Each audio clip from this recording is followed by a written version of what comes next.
Chapter 36-44. On the ground, a corpse was placed in the center of the formation. Wei Feng and Guo stood beside the formation. Du Fan and the others were either sitting or standing in front of the house not far away. They were calmly watching as if they were watching a show. In Fengjiu's house, Ling Shuang and Ling Hua stood guard outside. Fengjiu had entered the space to cultivate and didn't pay attention to what was happening outside. As the sky gradually darkened, when Wei Feng activated the formation, a gale suddenly appeared and a gust of cold wind blew. The guards and the people from the Su family could clearly feel that the aura in the air had become cold at that instant. It was bone-chilling and caused them to involuntarily shiver. Aside from Wei Feng and Guo, there was no one else around the formation. Even the people from the Su family were around 10 meters away from the formation. Accompanied by the surge of spirit energy from the formation, the corpse on the ground rose up and floated above the formation. In the forest around 50 kilometers away, a Yin soul that was wandering around suddenly let out a miserable shriek. The miserable shriek pierced through the air and it felt that it was out of control. It was as if something was roasting it in flames. The sharp pain from its spine reached the depths of its soul. Its shadow flashed in the air as if it was being summoned by something.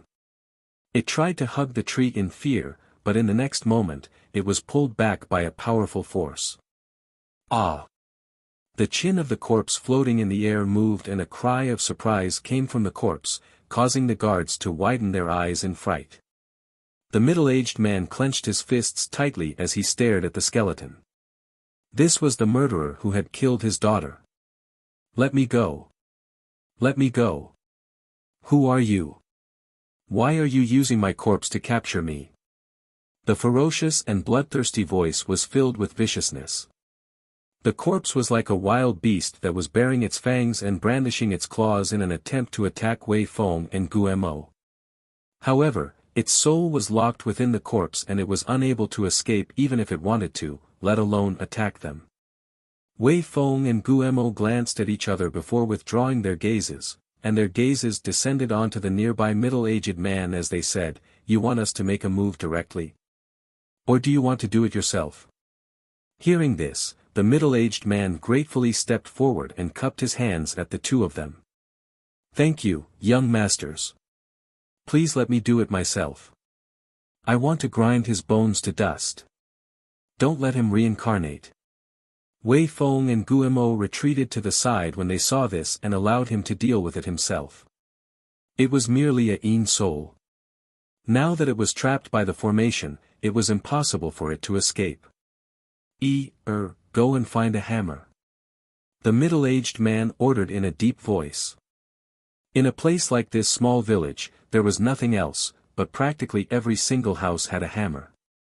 After all, the commoners had to make chairs, tables, and so on by themselves. Thus, after the man replied, he walked into a room, and it wasn't long before he withdrew a hammer. "What do you intend to do? What do you intend to do?" As they gazed at the hammer, the floating corpse that was trapped in midair and unable to escape struggled while its soul tried to break through the restraints and escape.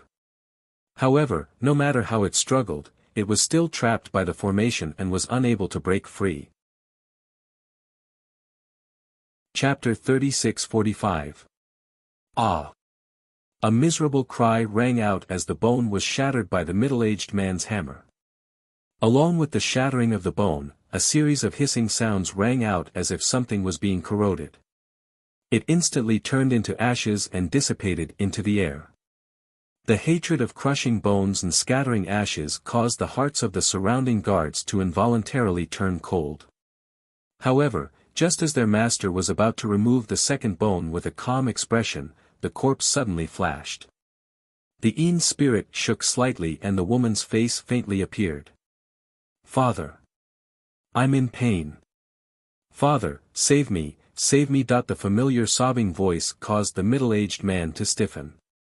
He stared blankly as the Yin spirit on the corpse turned into his daughter. As he watched his daughter suffer the pain, he was shocked and the hammer in his hand fell to his feet. Hiss!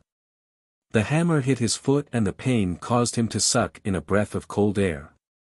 At the same time, it caused his mind to suddenly become clear. He stared at the crying Yin spirit and shook his head. His low voice was filled with grief. "No, you're not my daughter, you're not." He picked up the hammer on the ground and poured spirit force into his hand. In the next moment, he held the hammer and soared into the air. "Return my daughter's life." Crack. That strike heavily landed on the head. With a crack, the head split open. Along with the injection of spirit force, the scattered head instantly turned into ashes and scattered all over the ground. The other corpses also split open along with the head and fell onto the formation on the ground.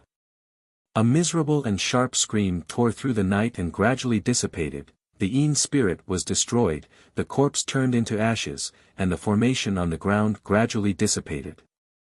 The middle-aged man stood there in a daze with the hammer in his hand and a tear silently fell from his eye. "Father." Two men walked up and supported him. Only now did the middle-aged man recover from his shock. He took a deep breath and tossed the hammer away before walking towards Wei Feng and Guemo. "Young masters, I want to thank your madam." "May I?" Wei Feng glanced at him and said, "My master is already resting. She has orders, so there's no need to thank her. She wasn't helping you." The middle-aged man paused for a moment and asked. "Then may I ask, what's your name?" If it wasn't for the woman in red ordering them to help, they would probably be utterly unable to take revenge by themselves. Now that his daughter's death had been avenged, even if the woman didn't need his thanks, he still hoped to know who had helped him take revenge. Wei Feng glanced at him and said, "It's merely a small matter. My madam didn't take it to heart, so you don't have to remember it." As he spoke, he turned around and left with Guemo. On the other side, Du Fan and the others, who were standing in front of the house, smiled when they saw them return. They chatted and laughed as they walked inside.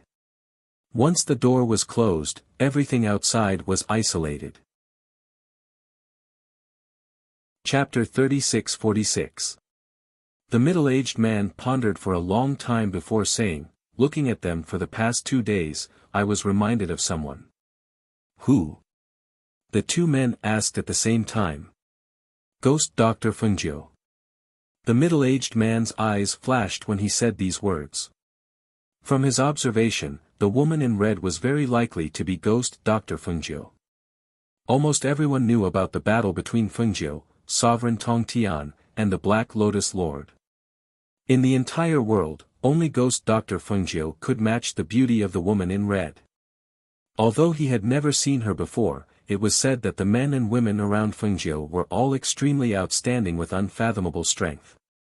From his conjecture and the people in front of them, the woman in red who was called master by those outstanding men and women was very likely to be Ghost Dr. Fengjiu. One had to know that this area was originally under Sovereign Tongtian's jurisdiction. After the death of Sovereign Tongtian and the Black Lotus Lord, although no other sovereigns came to take over this area, everyone knew that this area belonged to Ghost Dr. Fengjiu and Xianyuan Mo's. Although they didn't take over now, it didn't mean that they wouldn't become sovereigns in the future. If other sovereigns wanted to take over this area, it would be the same as making an enemy out of Ghost Dr. Fengjiu and the others. From the current situation, it was clear that no sovereigns were willing to make an enemy out of Fengjiu and the others for this area. This also meant that sooner or later, the sovereign here would be Fengjiu.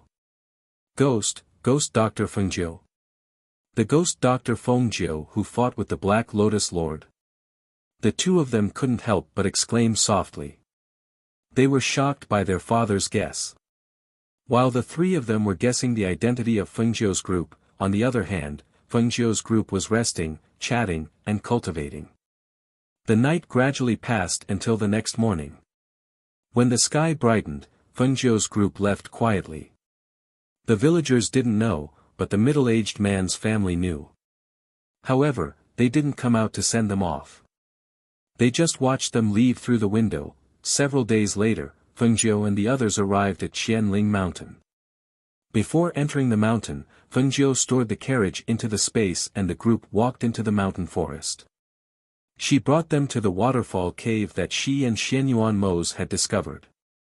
The group of people swept through the forest like the wind and didn't alarm the people from the hidden clans of Qianling Mountain.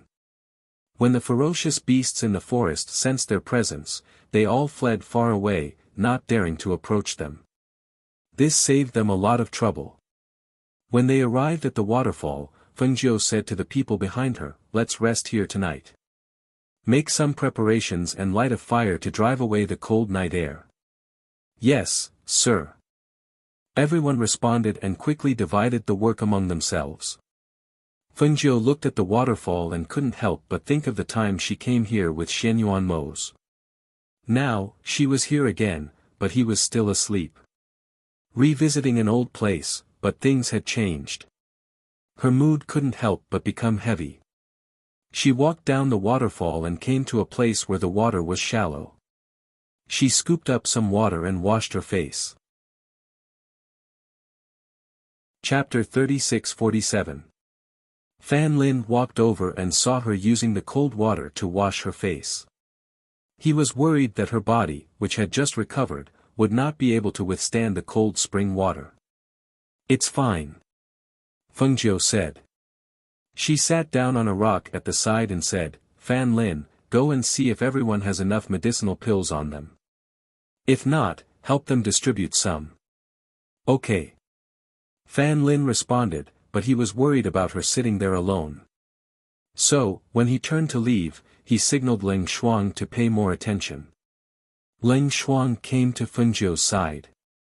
Seeing her sitting on a rock, he asked, "Master, do you want to soak your feet?" Fengjiu agreed.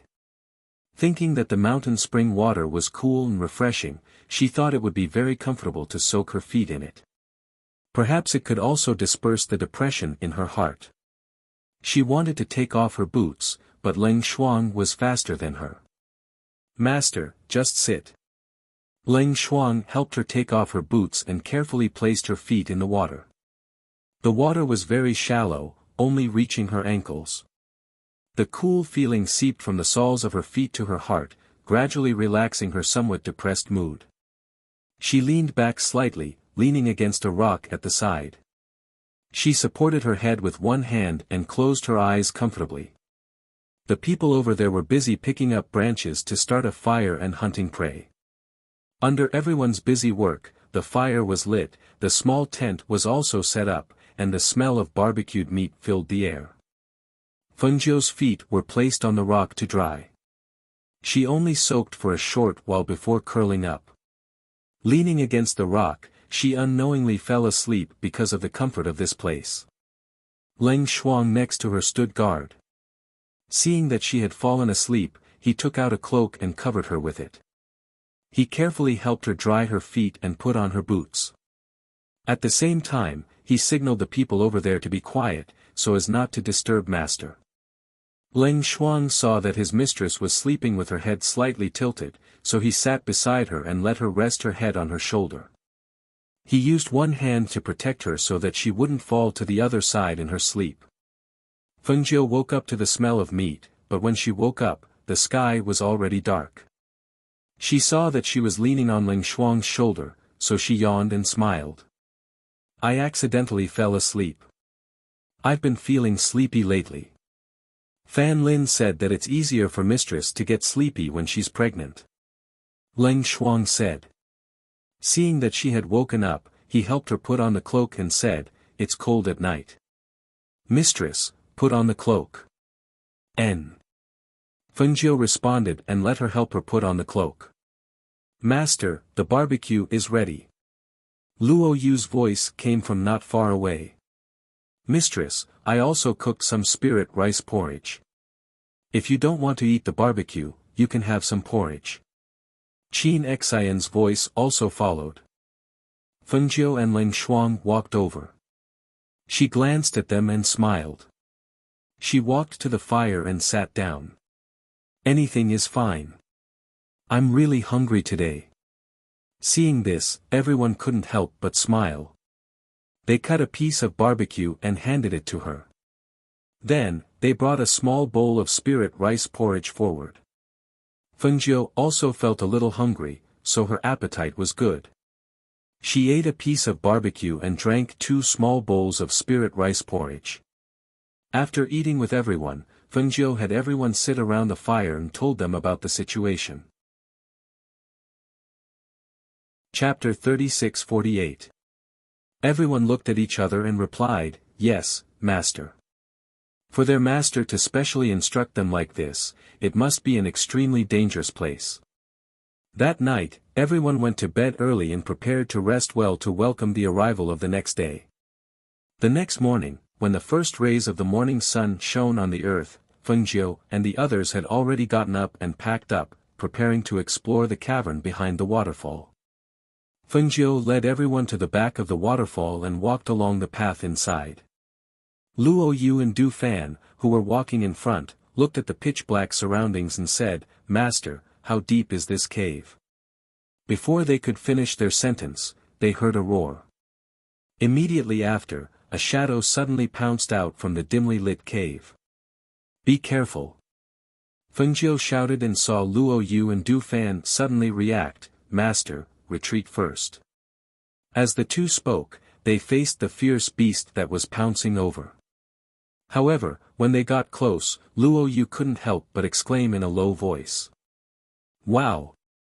How is this a fierce beast? This is clearly a divine beast." Roar!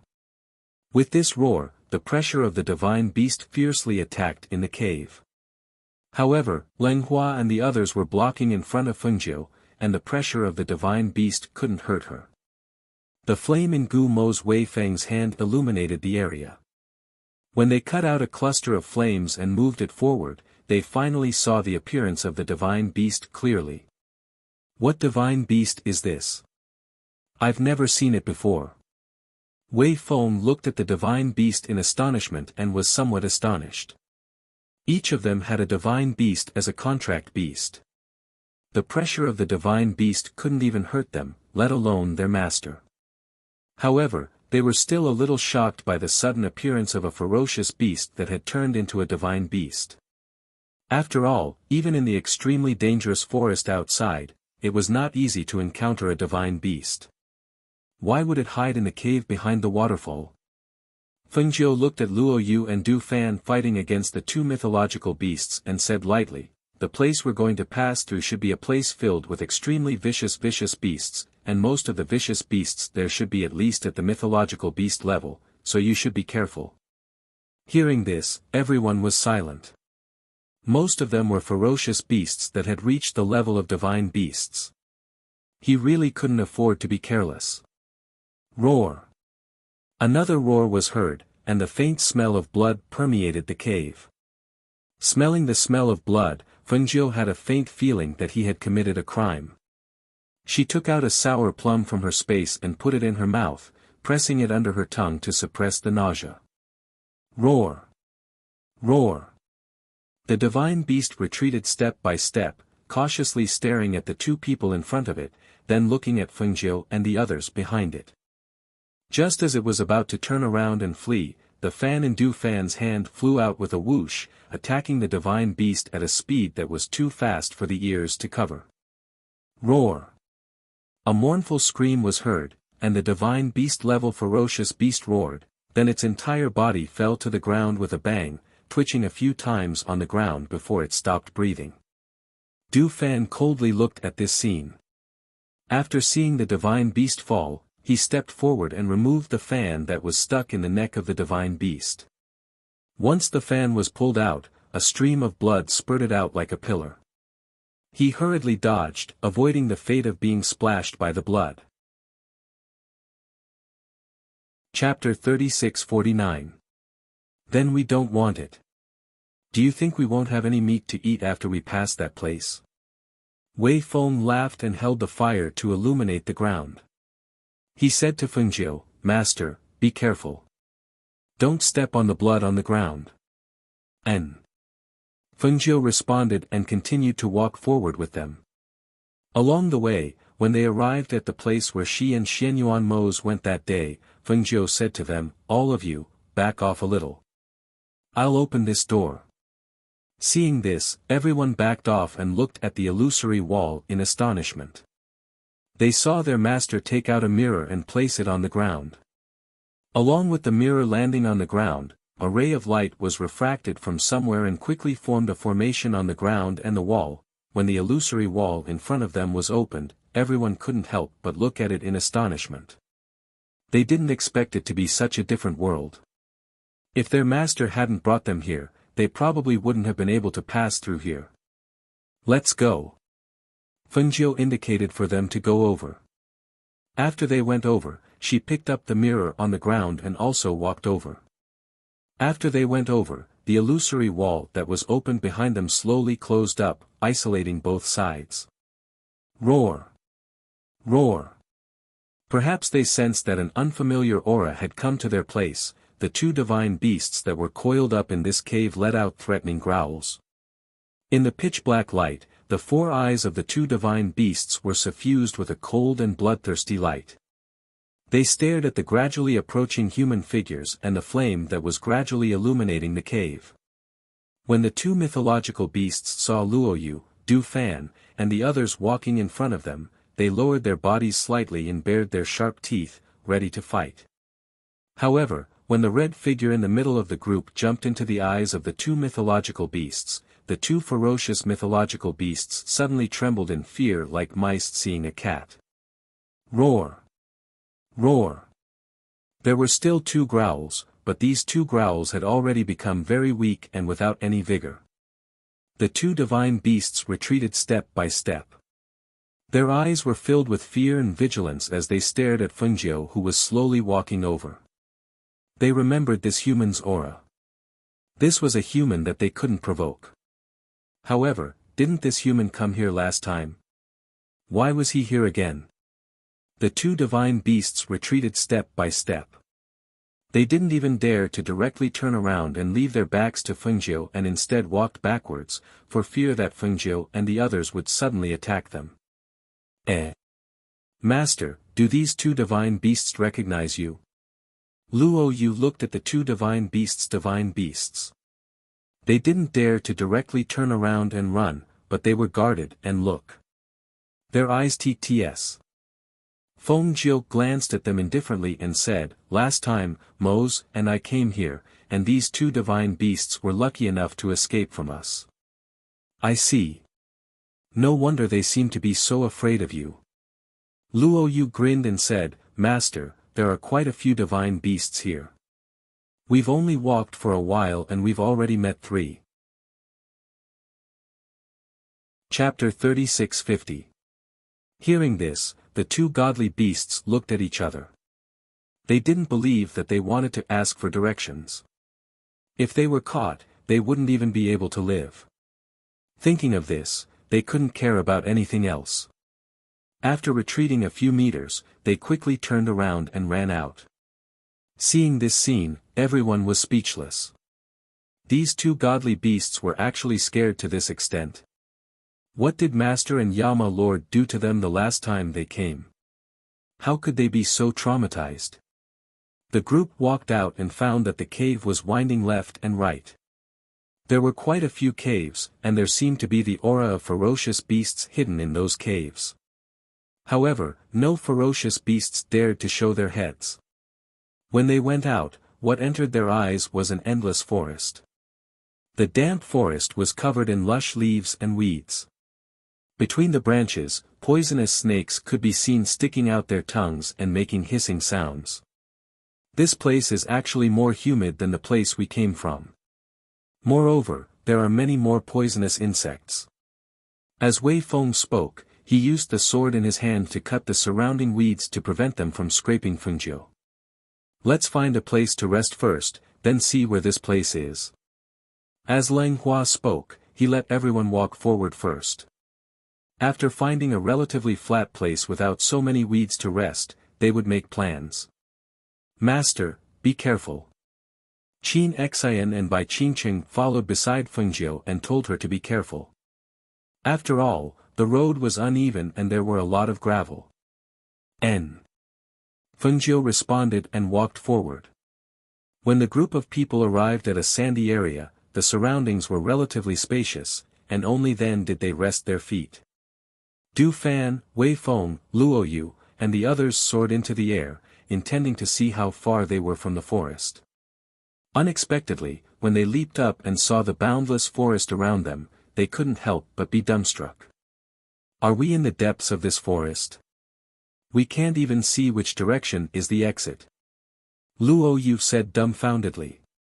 There were endless towering trees around them. As far as the eye could see, it was either a mountain or a tree. They had no idea where the exit was. Du Fan was fanning himself with the fan in his hand. Suddenly, he closed his fan and pointed in a direction. Look over there. What's that? Wei Feng and Luo Yu looked towards the direction he pointed at, and they saw a black mass over there that looked like birds. But the distance was still slightly far, so they couldn't see it clearly. It should be a bird. But this bird seems a little big. Not good. They're coming for us. As Luo Yu spoke, he hurriedly pulled the two of them down.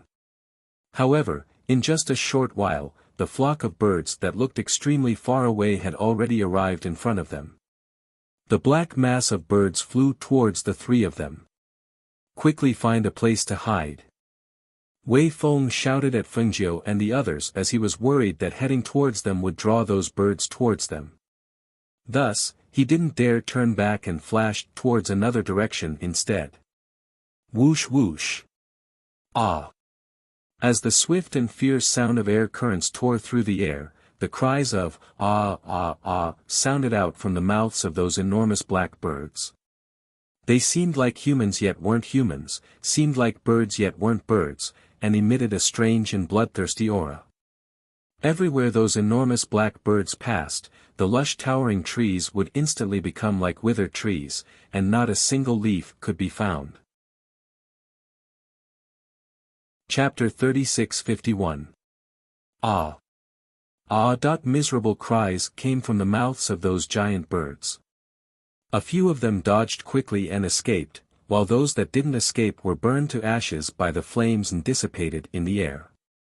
When Luo Yu, Wei Feng, and Du Fan saw this, they glanced at each other and quickly returned to Fengjiu's side. Master. Fengjiu glanced at the three of them and said, those are man-eating crows. They specialize in targeting prey in the air. Generally speaking, no one would appear in the air without any concealment like you did before. The three of them couldn't help but lower their heads. Master, we will pay attention next time. They were careless and didn't expect those man-eating crows to be so fast. Fengjiu looked at the sky. In the next moment, she took a breath and flew into the air. She glanced at the surroundings. Sure enough, she saw layers upon layers of mountains and endless trees. Immediately, she waved her hand and a flying ship appeared in the air. Come on. She stepped into the ship and opened the ship's boundary at the same time. When the people below saw this, they couldn't help but be happy. They quickly followed and entered the ship. Master, are we going to take the ship and leave this place directly? Luo Yu asked with joy. After staying in the damp area for a while, he felt much more comfortable after entering the ship. After we leave this place, let's find out what kind of place this is. Fengjiu said. She went to the bow of the ship and laid down on the soft couch. The ship slowly flew in the direction of the sun, isolated from the dangers of the forest below. There were all kinds of things on the ship. There was no need to guard against the surrounding dangers. Qin Xian and Bai Qingqing prepared some food for Fengjiu. Everyone sat idly and looked at the forest below. They looked at the dangerous situation below as if they were admiring it. It seems that there are quite a few people here other than us. Du Fan gently fanned himself with the fan in his hand and looked at the wisps of smoke rising from below. In the forest, all you see are trees. Now that you're up here, you can see things that you can't see in the forest. Luo Yu grinned and relaxed. However, at this moment, the spaceship suddenly made a loud bang, as if it was hit by something. What crashed into our ship? Luo Yu jumped up and released his divine sense. He saw a giant eagle trying to break through their barrier. The sound of the giant eagle crashing into the barrier was the sound of the giant eagle crashing into the barrier. Another divine beast, and a stage 5 divine beast. Luo Yu glanced at the giant eagle, feeling that it was courting death. They had a barrier protecting the ship, and the strength of the people inside had not been revealed. Otherwise, how could a rank 5 divine beast dare to target them? Due to the collision, Fengzhou's body, which was lying on the soft couch, swayed slightly. She frowned and said to them, "Kill them." "Yes." Luo Yu and the others replied. Just as they were about to move out, Fan Lin stopped them. "You guys lure that giant hawk away. Don't hit the ship. Master has a body, so the ship can't shake violently." "Okay, we got it." Luo Yu and Du Fan replied. Gu Mo and Wei Feng also went out. Chapter 36-52. Trying to escape. It's too late. Luo Yu shouted as he swung the sword in his hand horizontally. A sharp sword aura instantly burst forth and sliced towards the giant eagle's claws like a sharp blade. A shrill eagle cry was heard as the eagle's claws were sliced off and swiftly fell into the forest. Seeing that the giant eagle was about to die, Luo Yu said, "I'll leave this place to you guys. I'll go down and pick up the eagle's claws.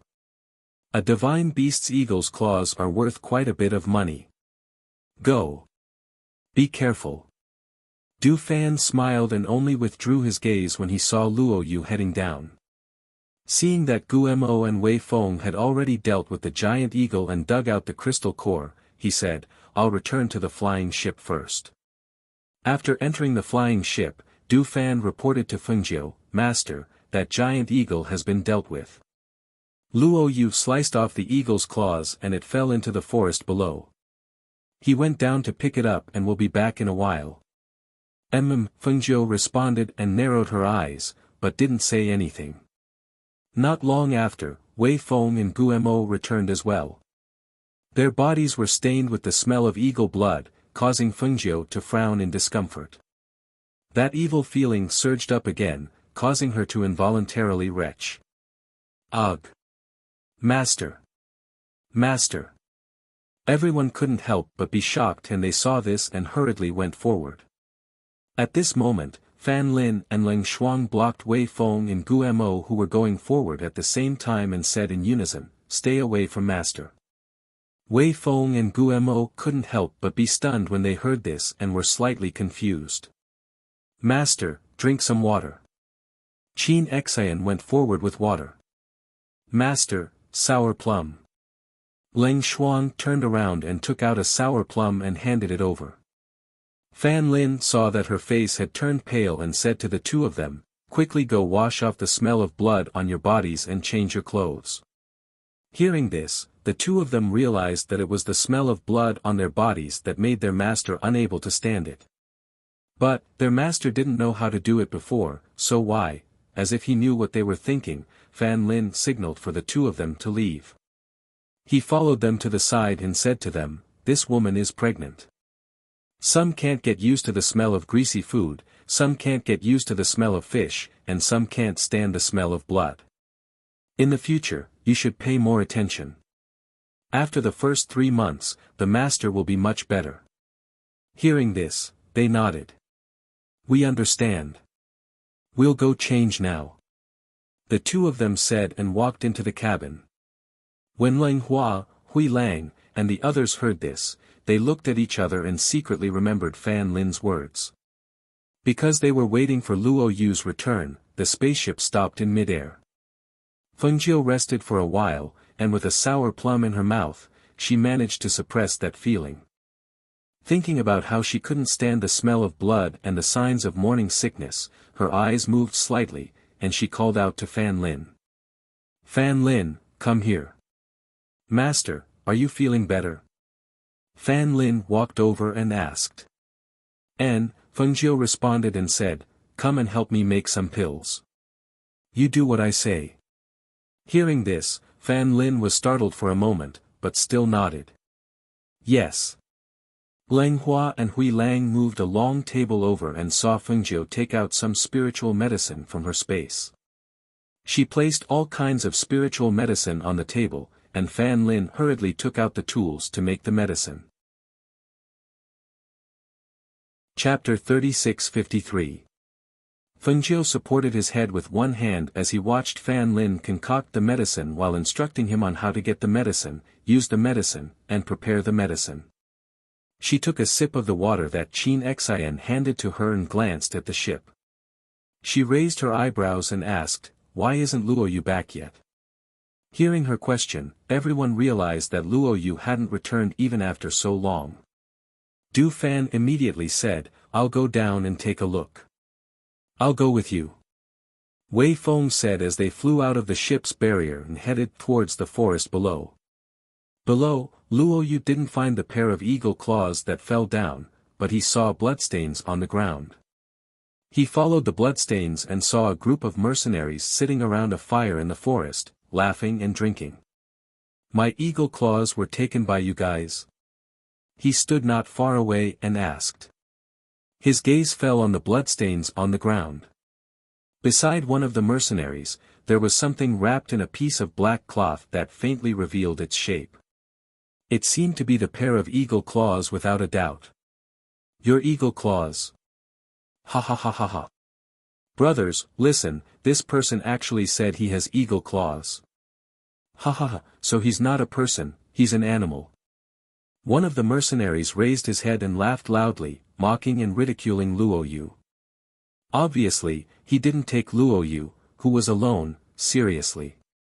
Hearing this, a cold light flashed through Luoyu's eyes. He looked at those people and revealed a smile. "It's been a long time since someone dared to speak to me like this. You're very bold." When his voice fell, no one saw how his figure flashed. In the blink of an eye, the man who was originally standing about 10 meters away from them arrived in front of them. Moreover, he grabbed the mercenary who mocked him earlier by the throat and lifted him up. "You want to die? Just say it, I'll fulfill your wish." Luoyu's cold voice was filled with killing intent as he tightened his grip on the mercenary. The mercenary struggled for a long time but was unable to break free. His face was flushed red, and it was difficult for him to breathe. His face turned from red to purple, and the strength of his struggle was slowly draining away. Finally, the sound of bones breaking could be heard, and the mercenary's entire body stopped breathing. His body was limp as he was lifted up with one hand and thrown into the middle of the other mercenaries. His speed was too fast, and this move had shocked the mercenaries. It wasn't until he threw the mercenary's corpse in front of everyone that the mercenaries came back to their senses. "How dare you kill him?" one of the mercenaries shouted angrily. He picked up the broadsword beside him and rushed forward. "Brothers! Kill this brat! Kill him! Kill him!" 30 to 40 mercenaries' fierce voices were filled with bloodthirsty killing intent. Even if they didn't take revenge for the dead mercenary, they couldn't tolerate this person's impudence in front of them. If they didn't kill him, where would their mercenary group's prestige be in the future? Looking at those people who pounced on him, Luoyu snorted coldly. With a wave of his sleeve, a fierce wind from his palm struck out, fiercely attacking those mercenaries. Xiao! Hu! Bang! Pu! Ah! Chapter 36-54. Du Fan and Wei Feng who'd come over stood nearby and watched. When they saw those mercenaries actually dared to provoke Luoyu and even insult him, they couldn't help but laugh with ridicule. These people are really courting death. With Luoyu's strength, these people still dared to provoke him. Weren't they courting death? As he watched them being blasted flying by the wind from Luoyu's palm, Du Fan called out to Luoyu. "Take it and leave. Master is still waiting." "I know." Luoyu replied and walked forward. He opened up the eagle's claw that was wrapped in black cloth and glanced at it before putting it away in his spatial ring. When he turned around and walked towards them, a mercenary held onto his aching chest and fiercely stabbed his blade towards Luo Yu. "I'll fucking kill you!" that person shouted. But he hadn't even approached when his entire body was blasted flying by the wind from Luo Yu's palm, and he smashed heavily onto a tree. Pooh! A mouthful of blood sprayed out, and that mercenary twitched a few times before taking his last breath. Luo Yu's gaze went cold as he stared at the dead mercenary, and then he swept his gaze towards the other mercenaries. "There's still anyone else that's courting death, right? I can send all of you down to gather together." "Yes, we had eyes but failed to recognize Mount Tai. Young master, please spare us this time." One of the mercenaries spoke hurriedly as he retreated.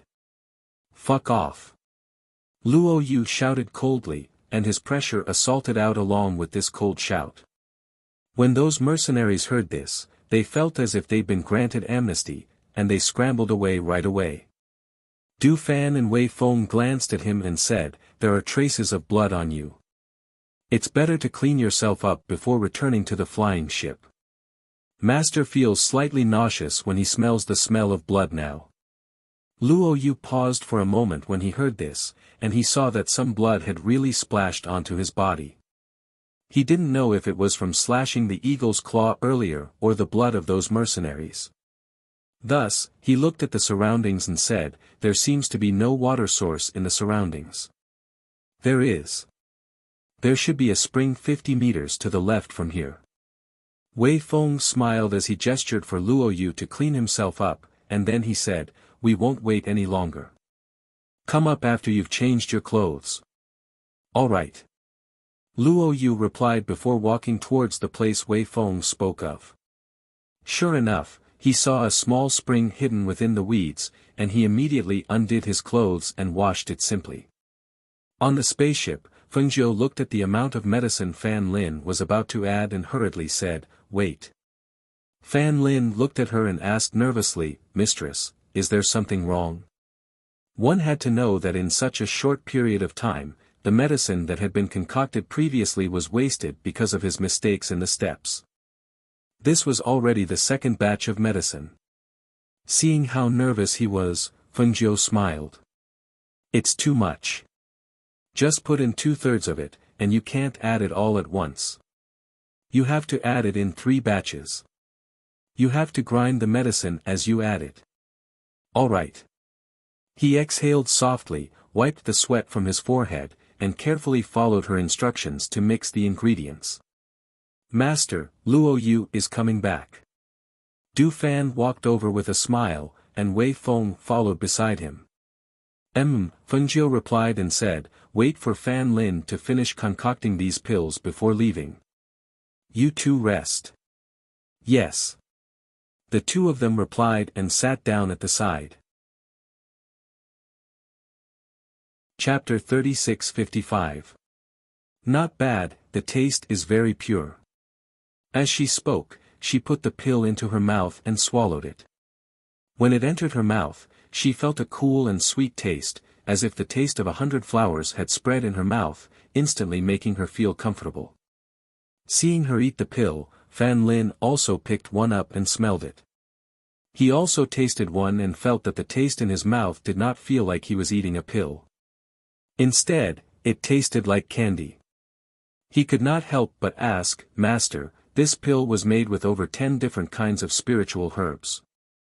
Finally, it was made with ice-congealed flour and 100 fragrant honey. It has a refreshing taste and is like medicine, but not medicine. What special effects does it have?" He naturally recognized those herbs separately. Among the 10 or so herbs, there were some spiritual herbs that could stabilize the fetus. However, this pill was not a normal fetus-stabilizing medicine. Moreover, although the 10 or so herbs were not hard to find, it could be said that the steps of refining and the accuracy of the ingredients were very precise. If it were not for her guidance, he would not have been able to make it. This pill can stop morning sickness and it can stabilize the fetus. It can also stabilize the body. In short, it is suitable for pregnant women to use. She smiled and looked at him, asking, "Have you memorized the steps and dosage?" Fan Lin was in a daze from listening to her words. When he heard her ask if he had memorized the refining method, he quickly replied, "This subordinate has memorized it." Then refine some more.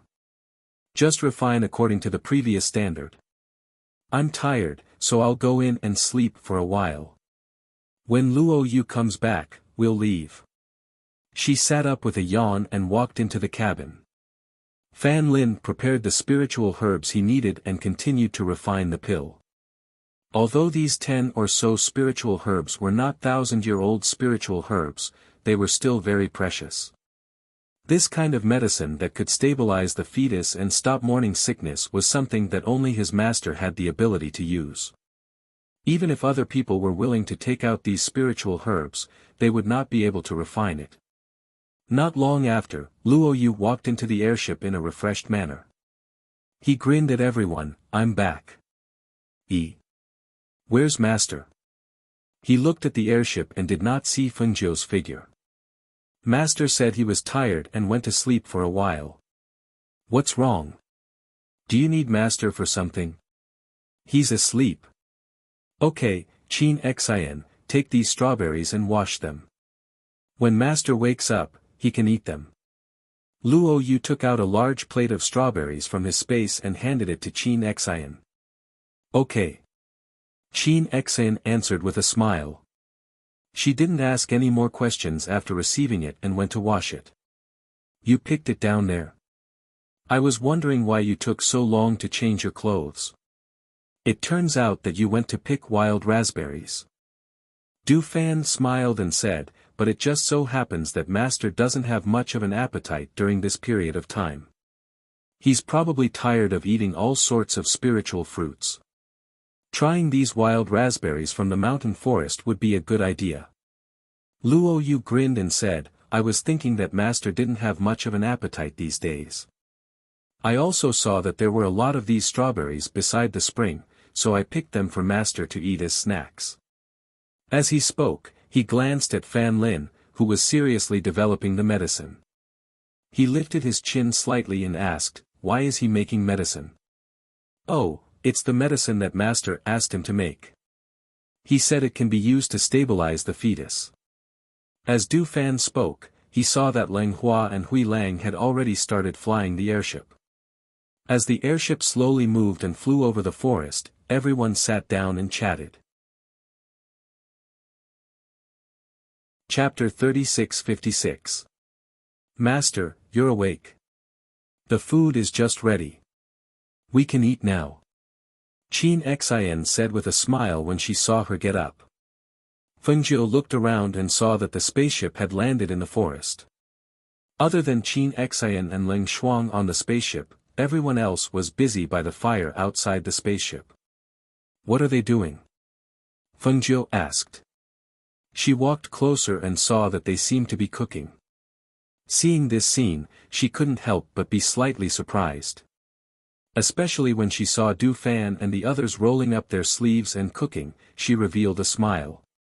Everyone saw that the sky was dark, so they stopped the spaceship and found some wild vegetables in the surroundings. Qin Xian said softly, we all brought things to cook, so everyone said that it was better to cook some rice and stir-fry some vegetables to eat. Master, look, they've prepared everything here. Fengjiu looked over and saw that there were 7 or 8 dishes on the table at the bow of the ship. She walked over and saw that the wild vegetables Qin Xian mentioned were some matsutake and the like. They also made soup. It should be some wild game that they went to catch. There were meat and vegetables, and the soup was very sumptuous. Master, there's no porridge for dinner tonight. Eat some rice later, or drink some soup. These days, you've only been eating porridge, and I didn't see you eat much. Just now, everyone said that Master has lost a lot of weight. Hearing this, Fengjiu smiled, it looks very appetizing. I think I'll eat more tonight. She sat down at the table and said to Qin Xian, tell them to come up and eat when they're done. Otherwise, the food will get cold later. Yes. Qin Xin responded, got off the spaceship, and walked towards everyone. Beside the fire, the fragrance of food spread. Wei Feng turned over the fried meat on the iron plate and asked, "Is your side done?" "My fried meat is almost done." "It's done, it's done." Du Fan also responded. He wiped his sweat with his sleeves, scooped up the meat in the pot, put it on a plate, and handed it to Qin Xin who came over. "Here, bring it up." Qin Xin took it and said to everyone, "Master, since you've agreed, let's all go up and eat, lest the food gets cold." When everyone heard this, they grinned. "That's good. We'll go up in a while. Let the master eat first." Dish after dish was served on the flying ship. Guemo and Ing, who were guarding the surroundings, glanced at the ferocious beasts that were eyeing them covetously but did not dare to approach. Then, they indifferently shifted their gazes away. Due to the fact that they had to cook in order to avoid being disrupted, they released the pressure from their bodies. Their powerful pressure almost enveloped the surroundings, which was why the ferocious beasts did not dare to take half a step closer. Otherwise, when night fell and darkness enveloped the earth, those ferocious beasts would naturally not let go of such a good opportunity to hunt. "Let's go eat. Let the fire burn for now," Du Fan said. After washing the food and putting it away, he wiped his hands and walked towards the flying ship. The others also washed the food and put it away. Then, they carried the freshly cooked dishes onto the flying ship. The tables were joined together, and everyone sat in a circle. It looked very lively. "Master, try this stir-fried matsutake spirit beast meat." "I stir-fried it myself." "Master, try this soup first." "I made it." "Master, I made this fried meat. It's also delicious." "Master." Chapter 36-57. Looking at the food in her bowl, Fengzhou didn't know whether to laugh or cry. She looked at everyone and said helplessly, "All right, don't help me. You guys can eat." Everyone looked at each other and laughed. They didn't help her get more food, but started to pick up their chopsticks. They drank a little wine, ate the dishes, and were very relaxed. The air was filled with the mouth-watering aroma of food. Even the people from the family clans who were some distance away felt that it was incredible when they smelled the aroma of food in the air. "Why do I smell the aroma of food?" a man said and sniffed hard. The more he smelled, the more fragrant it was and the hungrier he felt. The aroma of food? How can it be? Where is this place? How can there be the aroma of food? It should be the aroma of meat. It's hard to find food, but there should be a lot of barbecued meat here. Another person said and indeed smelled the aroma in the air. It's really the aroma of food. Who has such ability? Could it be that they're cooking here? There are many ferocious beasts in this place, and there are many mythical beasts. Cooking here? That's simply courting death. But I really smell the aroma of food. We've been out for a few months and haven't eaten rice or vegetables for a few months. It's either dry food or barbecued meat every day. Now that I smell the barbecued meat, I'm already full. Me too. I've been eating barbecued meat for a few months. I guess I won't eat barbecued meat for a long time when I go back. How good would it be if I had a bowl of hot soup to drink now? Don't think about it. Who would bring a pot and ladle to cook soup when they go out, especially to a place like this? It's good enough to stay alive in this place. Everyone was talking and discussing. They were eating dry food in their hands, but now, smelling the aroma of food in the air, they couldn't eat the dry food in their hands. "I'm going to relieve myself." A man stood up and said. "I'll go too." Another person said. The two of them looked at each other and walked behind a big tree together. However, the two of them couldn't suppress the curiosity in their hearts. So, they wanted to take a look at where the aroma of food came from. In such a dangerous place, could there really be someone cooking here with pots and pans? After waiting for a while and seeing that the two of them didn't return, the people who were discussing couldn't help but look at each other and whisper, the two of them couldn't have gone to take a look, right? Probably. How is this relieving? How long has he been gone? Do they not want to live anymore? How dare the two of them run around in the middle of the night? They must be tired of living. I'm curious. What could he do if he couldn't suppress his curiosity? Don't tell me you're not curious. I'm very curious about where this fragrance came from, but I won't go to see it at night. What if I encounter a ferocious beast? These two people are really. This won't do. I have to report this to the patriarch. While the crowd was talking, two men on the other side lightened their footsteps and restrained their auras as they leaped onto the tree branches in search of the aroma of the food. However, when they saw a pair of cold and bloodthirsty eyes staring at a certain spot in the dark night, they couldn't help but be so shocked that their hair stood on end. Hiss! Why are there so many ferocious beasts surrounding that place? Chapter 36:58. Why are they staring at the front? There are too many trees and weeds, I can't see clearly. There seems to be a bonfire, but why don't I see anyone? The other person said.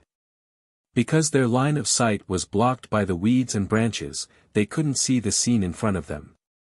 The curiosity in their hearts made them forget about the danger, and they couldn't help but jump forward. When they got closer, they immediately felt the powerful pressure in the air, and when they felt that pressure, the two of them couldn't help but suck in a breath of cold air. What a powerful pressure! This person must be very strong. One of them said, and looked forward with all his might, wanting to see who was releasing this pressure in front of them. One of them couldn't help but jump a little higher. Because he was standing high, his line of sight became better, and when he looked back, he could see the scene in front of him clearly. It seems to be a spaceship, and there are more than 10 people eating around it. On this side, the two of them were staring at Fengjiu and the others on the spaceship, but they didn't know that Fengjiu and the others had noticed them the moment they approached. The two people on the tree over there are quite bold, daring to come close with so many vicious beasts around.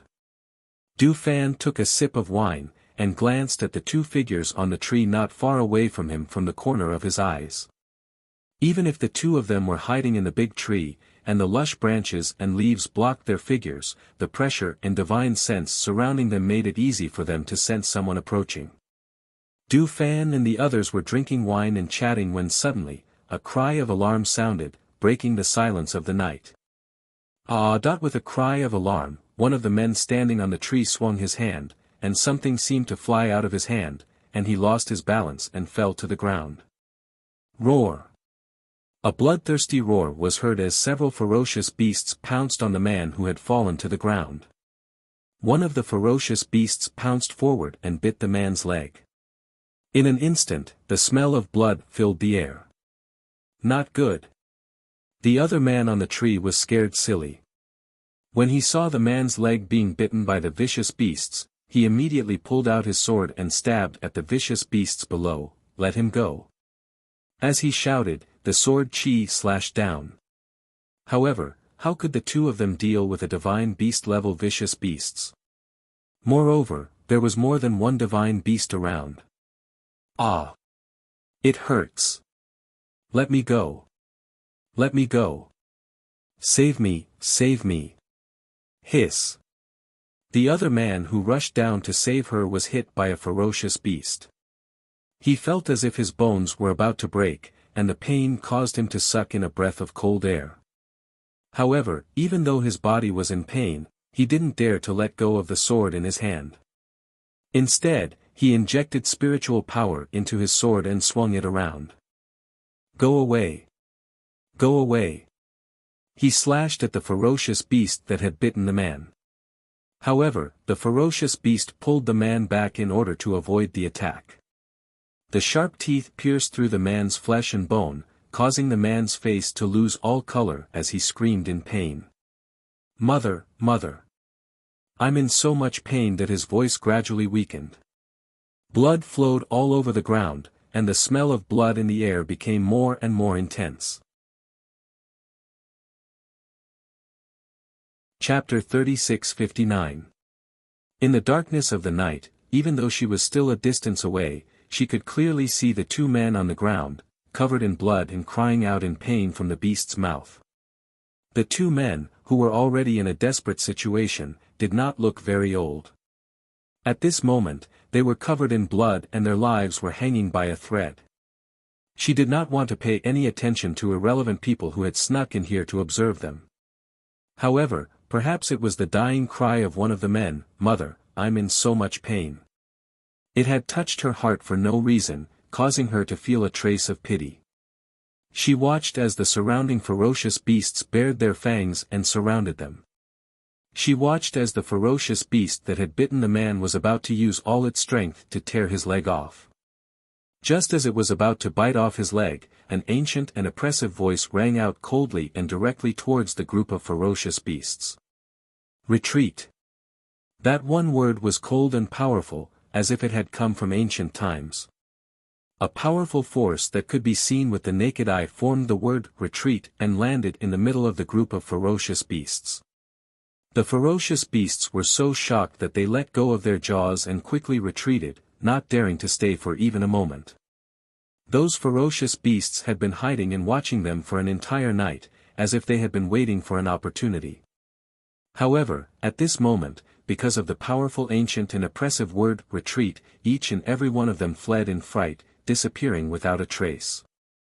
As the ferocious beasts fled, the two men on the ground lay motionless. If it were not for the slight rise and fall of their chests, one would have thought that they were already dead. "Qing Jun! Qing Lin! Where are you?" The call came from not too far away. Listening to the chaotic sound of footsteps, there should be quite a number of people here. Fengjiu calmly retracted his gaze and picked up a piece of meat to eat, then drank a bowl of soup. Clearly, his appetite was not bad. Just as they were eating, those people came looking for them. Naturally, they also found the two men lying on the ground on their last breaths. Qing Jun! Qing Lin! When everyone saw the state of the two of them, they couldn't help but suck in a breath of cold air. They hurriedly helped them up and took out a medicinal pill and quickly fed it to them. Why are they so badly injured? Did they encounter a ferocious beast? Hiss! These injuries. Even the older man couldn't help but suck in a breath of cold air when he saw the flesh torn open by the beast's bite. Everyone surrounded the two of them and questioned them. A middle-aged man in the middle glanced around and frowned slightly when his gaze landed on the spaceship. He didn't expect that there would be someone here. Moreover, that person was sitting on an airship. To be able to use an airship in such a place and cook here, one could see how powerful that person was. However, a person with such great strength was also a cold-blooded and heartless person. He watched as the two people were torn apart by the ferocious beasts and did not help. At this moment, he hadn't thought about how those ferocious beasts would have retreated if they hadn't made a move. If it wasn't for them, how could those two have lasted until they arrived? Compared to the extreme actions of this middle-aged man, the other middle-aged man who helped them check their wounds secretly heaved a sigh of relief. He instructed the person beside him, help them stop the bleeding and bandage their wounds first. Yes, Patriarch. Everyone responded and began to bandage the two men's wounds. Chapter 36:60. Thank you, everyone, for your help. I can't thank you enough. A voice that contained spirit energy sounded out from his mouth, and it was clearly transmitted into the ears of Fengjiu and the others. Fengjiu curled his lips when he heard this and watched that person cup his hands from afar, but he didn't say anything. It was good that they knew how to be grateful. There were many people who didn't know how to be grateful even if they helped. Patriarch, why are you thanking them? If they really wanted to save them, they wouldn't have waited until Qing Jun and Qing Feng were bitten to such an extent before making a move. The middle-aged man's voice contained anger, and he didn't feel that the group of people had helped them at all. "Shut up!" Patriarch Mu frowned and shouted in a deep voice, and his fierce and dignified gaze swept past the middle-aged man. "Stand down!" The middle-aged man was slightly embarrassed when he was shouted at in public, and a wisp of gloominess flashed through his eyes when he heard such a warning. He gritted his teeth and forcefully suppressed the rage in his heart, then he snorted coldly and retreated to the side without saying another word. However, his furious gaze still stared fixedly at Fengjiu and the others. "Everyone, it's my fault for not being strict enough. Please don't blame us. We'll be taking our leave first." He bowed apologetically to Fengjiu and the others before leaving with everyone. As he watched them leave, Du Fan glanced at them and said, "It's not that Patriarch Mu isn't strict enough, but he's unable to see through people. Something will probably happen sooner or later if he brings such a person with him in this forest where ferocious beasts run rampant. If something happens, it's someone else's problem. What does it have to do with us?" Wei Feng scoffed. They weren't kind-hearted people. Since they came to a place like this, they had to be prepared to bear the consequences. What was the use of asking for help when they encountered danger? After all, it was better to rely on oneself than to rely on others. Come, let's continue drinking." As Du Fan spoke, he raised the wine cup in his hand and clinked it with Wei Feng's, and then he said with a smile, "We can't drink too much outside, so it's fine to finish this jug of wine." Fengjiu looked at everyone's relaxed appearance and couldn't help but reveal a smile. She drank half a bowl of soup and said to everyone, "I'm full, you guys can continue." He got up and went to lie down on the soft couch at the side. He looked at the sky in the forest. The sky was dotted with stars, and it looked extremely peaceful. However, he did not know that under such a peaceful night, there were many dangers lurking. On the other side, after those people carried the people back, they strengthened the security around the area and set up barriers and formations to prevent danger from descending in the night. Meanwhile, the middle-aged man looked at their patriarch and said angrily, "Patriarch, those people clearly didn't lend a hand, so why are you thanking them?" They watched helplessly as Qing Jun and Qing Yu were torn to shreds by the ferocious beasts. How could such people be kind-hearted? The Mu family head glanced at him and said in a deep voice, "If it weren't for them, do you think the two of them would have survived? It's a fact that they lent a hand, and we ought to thank them. After all, saving them was their benevolence, and not saving them was a matter of course. After all, they aren't anyone to us, and they don't owe us anything." When he heard this, the middle-aged man was speechless for a short while, yet he felt his belly full of rage had nowhere to vent. What benevolence and righteousness! Since they wanted to save them, why didn't they save them earlier? Since they didn't want to save them, why didn't they just watch coldly from the sidelines? Chapter 36-61. Hearing this, the middle-aged man lowered his gaze and covered the gloominess in his eyes. "Set up a good position. Ha! Our mission for this trip has been completed. Originally, there were 60 or 70 people, but now, there are only 40 people left. Our losses can be considered heavy. Now, there are 2 more seriously injured people. We have to be more careful on the way back." Family Head Mu said to everyone in a deep voice. "Family Head, they used a spaceship. Can't we use a spaceship? If we use a spaceship, we should be able to get out of this forest faster." He heard the people below whispering. Family Head Mu glanced at that person, then looked at the crowd. Seeing that their eyes were full of anticipation, he sighed softly and said, "This forest is called the Desolate Ominous Land, not only because there are extremely powerful divine beasts in this forest, but also because very few people dare to fly in the sky above this forest, even if they use a spaceship." He walked slowly with his hands clasped behind his back and continued, "The number of flying mythological beasts in the sky is no less than the number in the forest. There are also trees in the forest to provide shelter. If you go to the sky, you will directly expose yourself to danger. Who can guarantee that you will be safe and sound under such circumstances? Hearing this, everyone looked at each other and asked, "Family head, does that mean that the people we met on the spaceship before are very strong and powerful?" They seem to be only a dozen people, and they all look very old. 4 of them are women. Family head Mu looked at them and nodded, "Yes, although I don't know how strong they are, but to be able to be so relaxed in such a dangerous place, it can be seen that they are not ordinary people. You have to remember that in such a dangerous place, in addition to guarding against the beasts, powerful cultivators are also not to be trifled with." "Yes, family head, we will remember." Everyone agreed, remembering his words in their hearts, because it was very likely that this would be their experience when they survived in the future. Bang! Roar! Roar! Suddenly, a loud sound was heard as the formation was activated. Following that, the roars of ferocious beasts could be heard. Hearing that sound, everyone quickly became alert. "It's a beast. Not good. Patriarch, a divine beast has broken through our array. Family head, the barrier we set up was broken by a divine beast. Family head, there are more than 2 beasts around, but more than 10 of them, and several of them are divine beasts." For a moment, the scene was chaotic.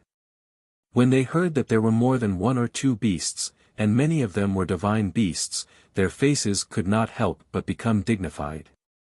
It was not easy for them to survive along the way, but they had always been cautious. Even when they encountered a beast attack, there were no more than 2 beasts at most, but now, hearing the roars of the ferocious beasts around them, everyone's heart sank.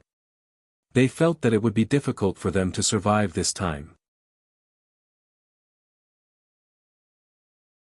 Chapter 36-62. When everyone heard their patriarch's words, they calmed down one by one. They did as he said and saw their patriarch quickly set up 3 arrays around them. As the arrays were set up, a burst of thick smoke filled the air, hiding their figures in the arrays. They only felt that their backs were leaning against each other. The thick smoke was so thick that they couldn't even see who was leaning against them. However, no one moved. They all held their breath and didn't dare to breathe. The air seemed to have been sprinkled with some kind of medicine by their patriarch. It was so pungent that even the smell of blood was covered up. Those ferocious beasts gathered around, only to see that the fire had been extinguished. Only smoke filled the air. The smell in the air was so pungent that they couldn't help but snort and growl when they smelled it. There was not a single person in sight, nor was there the slightest aura. Even though they were charging all over the place, they did not bump into anyone.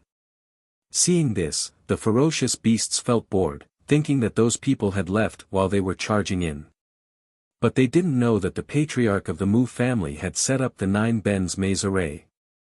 No matter how those ferocious beasts rushed around, they only circled around to the outer circle.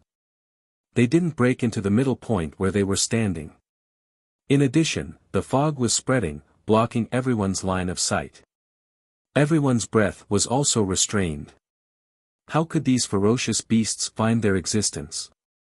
Because they heard the ferocious beasts roaring around, but they didn't come close to them, everyone's heart gradually relaxed.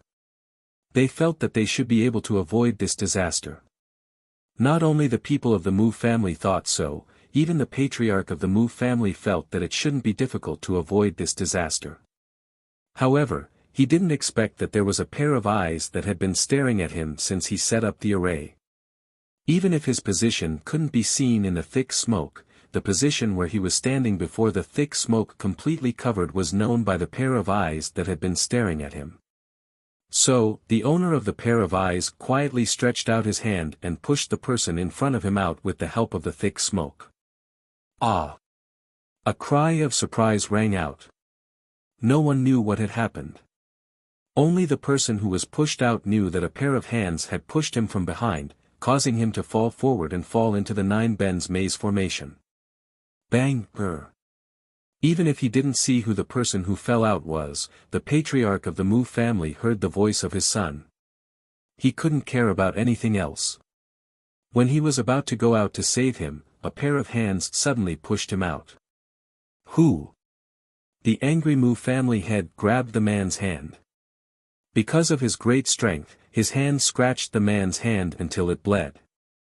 However, at this time, the other party lifted his foot and kicked him away.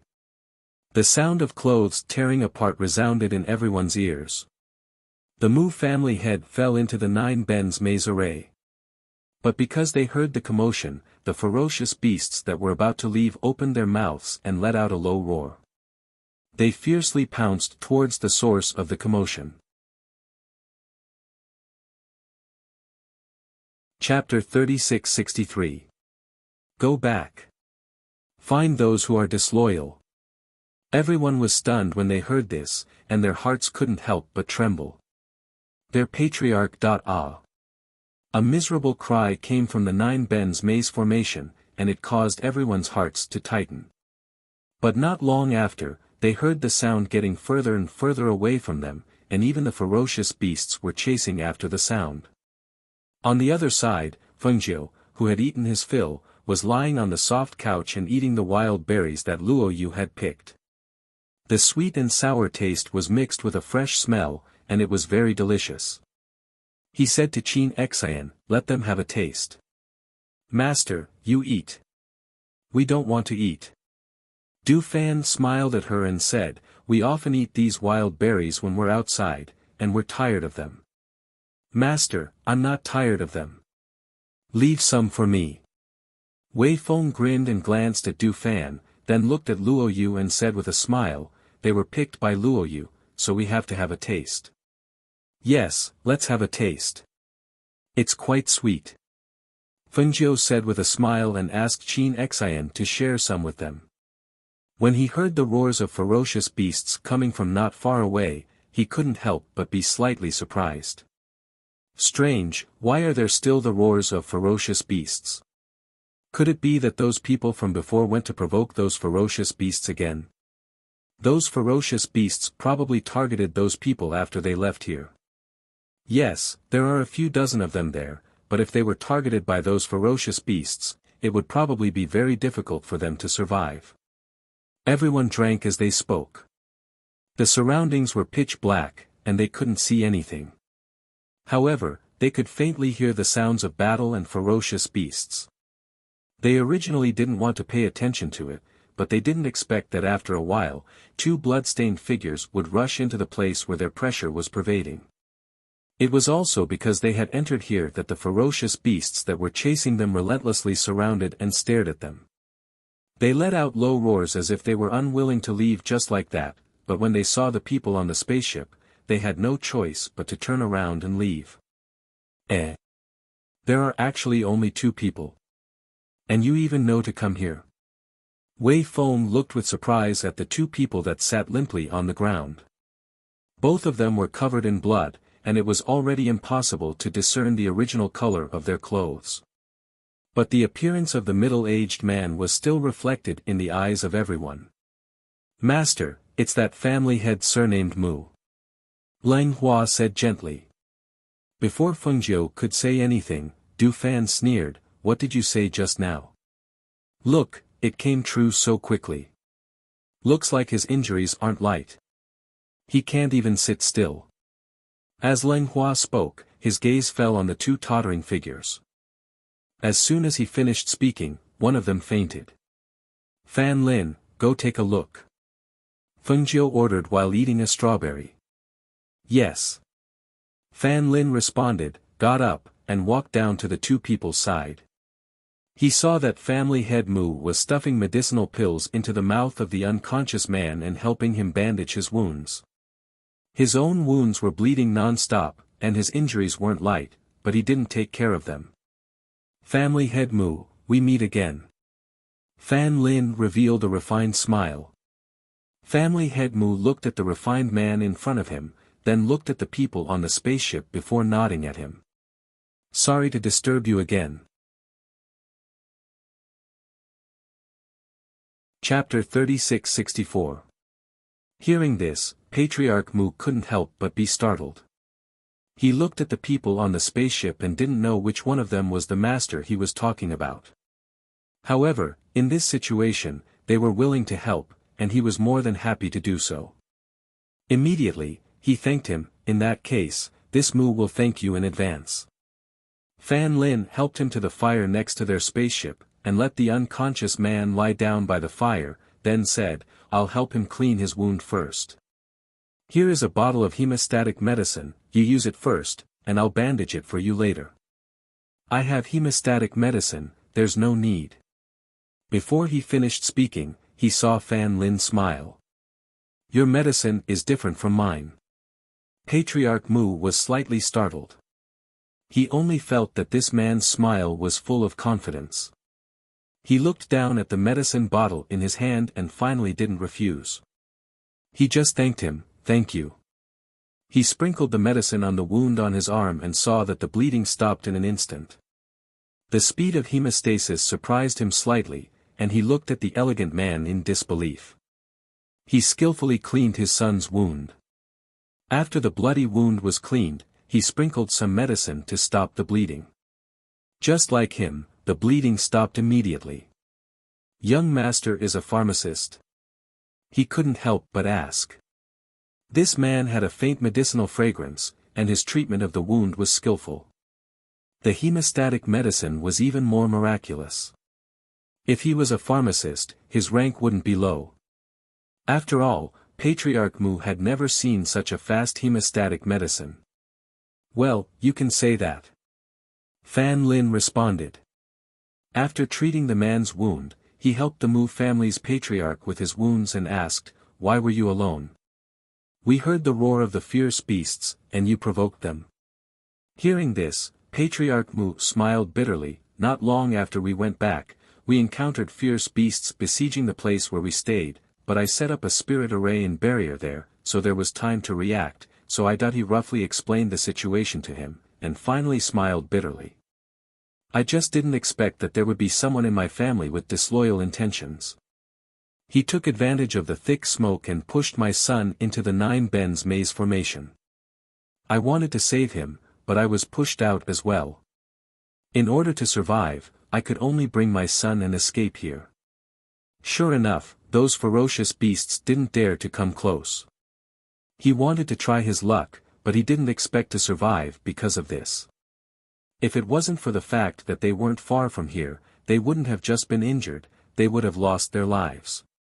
Hearing this, Fan Lin smiled.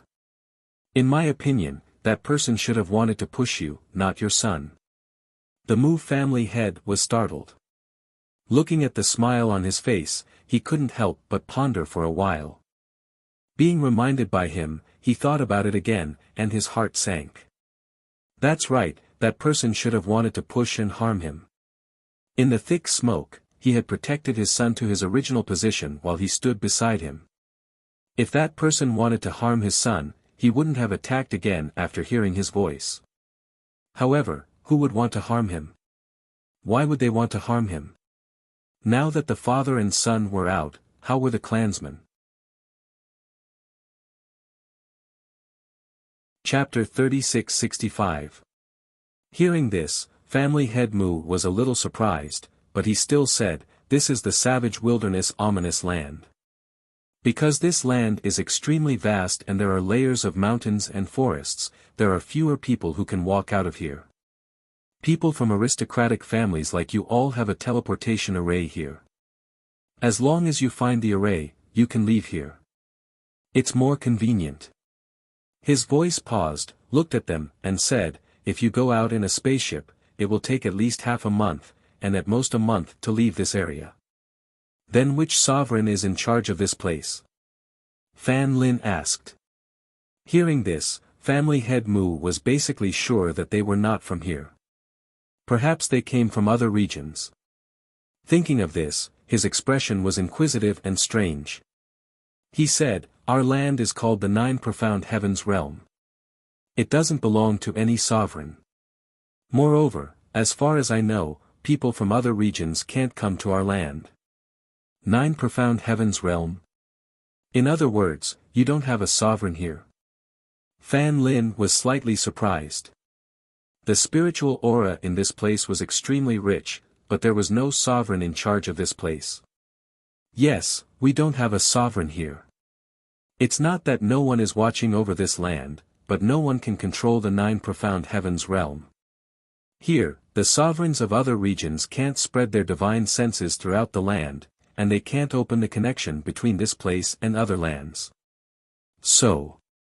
He looked at Fan Lin and hesitated. How did you come here? Hearing this, Fan Lin's eyes flashed, and he smiled. I see.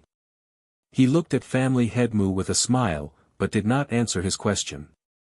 Instead, he said, you all rest here first. As he said that, he let them sit by the fire and went to the spaceship himself. Master.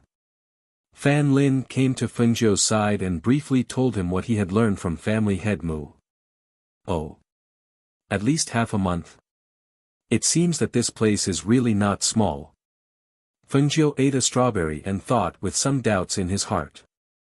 An ownerless land. The aura of spiritual power in this area was extremely dense, yet there was no monarch in charge. However, after thinking about it carefully, he nodded and said, that's true. This place is indeed different from other places.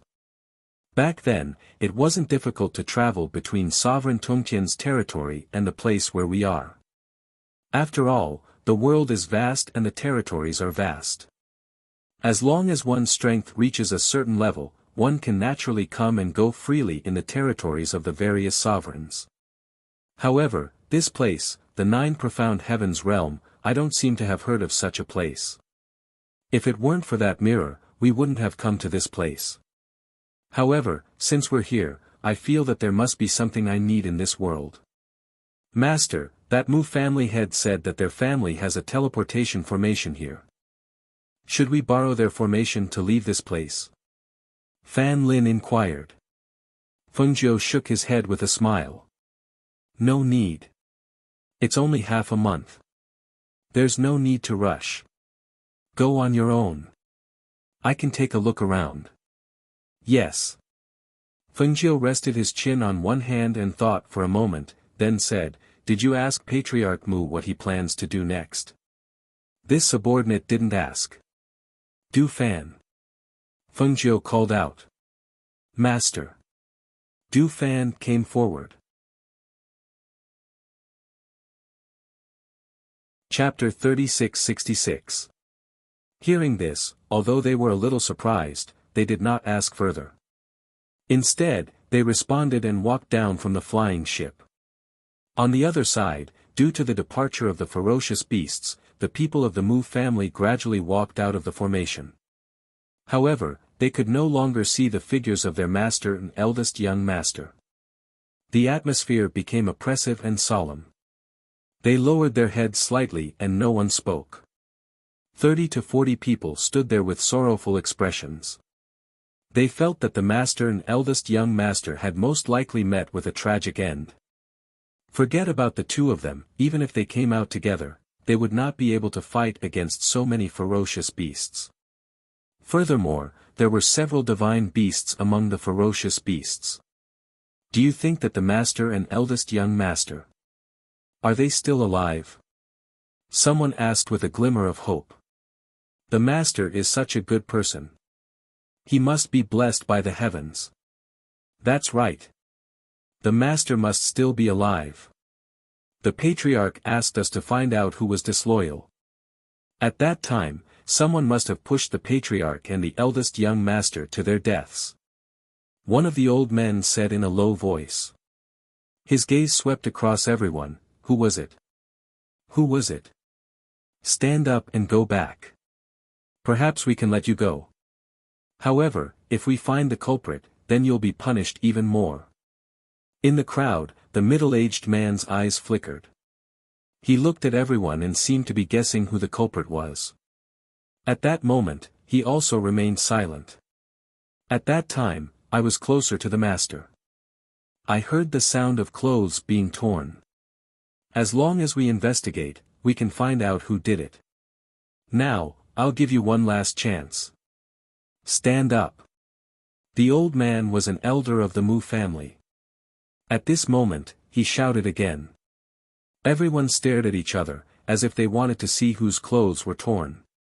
However, at this moment, a cold glint flashed across the middle-aged man's eyes. He strode forward and angrily pointed at the old man, third elder. You were the one who pushed the master and the others out, weren't you? You still dare to question the others here? You killed the master. What are your intentions? Hearing this, the people of the Mu family were stunned. The third elder killed the master. How could that be? You're slandering me. Third elder was so angry that his face flushed red. When he saw that the sleeve of the middle-aged man was missing a corner, he couldn't help but widen his eyes. It's you. It was you who pushed the patriarch. You're the one who killed patriarch and the others. Your sleeve is missing a piece, this is the best proof.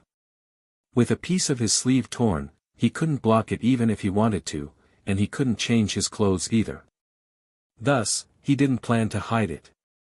Otherwise, he wouldn't have pointed his finger at the third elder and let him see the torn part of his sleeve. When he heard the third elder's words, he harumphed angrily, ridiculous. We've been in here for so long, whose clothes are still intact. Look at everyone, whose clothes aren't torn or chipped. If I really did make a move against the patriarch and the others, would I still use this hand with a missing sleeve to identify you? You beat me at my own game. Other than you, who else here would dare to make a move on the patriarch? Who dares to make a move against the patriarch? The third elder said angrily. Chapter 36-67. You're slandering me. It was you who did it. Seeing the two of them quarreling, everyone in the Mu family could not help but look at each other. What was going on? Why were they quarreling? Seeing that their quarrel was getting more and more intense, as if they were about to fight, someone advised, Third elder, don't quarrel. We don't know whether the master and the rest are alive or dead, and we haven't returned to the family yet. It's not right to quarrel now. That's right. We'll definitely find the person who secretly harmed the master, but we can't just wrongly accuse a good person. That's right. Hearing the crowd's words, the two of them stopped quarreling, but their expressions did not look too good. Everyone, follow me and search the surroundings. See if you can find the master and the rest. As third elder spoke, he asked everyone to get ready and search the surroundings. After all, even if they were dead, it was impossible for them to not leave anything behind. Humph. It's late at night, those ferocious beasts might not have gone far, and you want everyone to search for them? You want everyone to die. The middle-aged man scoffed coldly, obviously disagreeing. I want to find the master and the rest. Maybe they're waiting for us to save them. Third elder was trembling with anger. He finally saw through this vile person. If you want to go, go by yourself. I won't go and die for nothing. The middle-aged man said coldly, glancing at the crowd, if any of you want to follow third elder to search, then go. But don't blame me for not warning you when you end up in the mouths of those ferocious beasts. Hearing this, those who wanted to follow third elder to search hesitated. It was late at night, if those ferocious beasts had not come near, then if they searched the surroundings now, wouldn't it be third elder, I'll go with you to find the master and the eldest young master. A man stood out and walked to third elder's side with a sullen face. No matter who had secretly harmed the master and the eldest young master, the most important thing now was to find the master. Third elder, I'll go too. Another man stood out as well. We'll go too. We'll go too. After one person stood out, more people stood out. Gradually, among the 34 people, only a few were injured and a few who did not move. The rest decided to look for the master and the rest. Seeing this, third elder nodded with gratification. Good.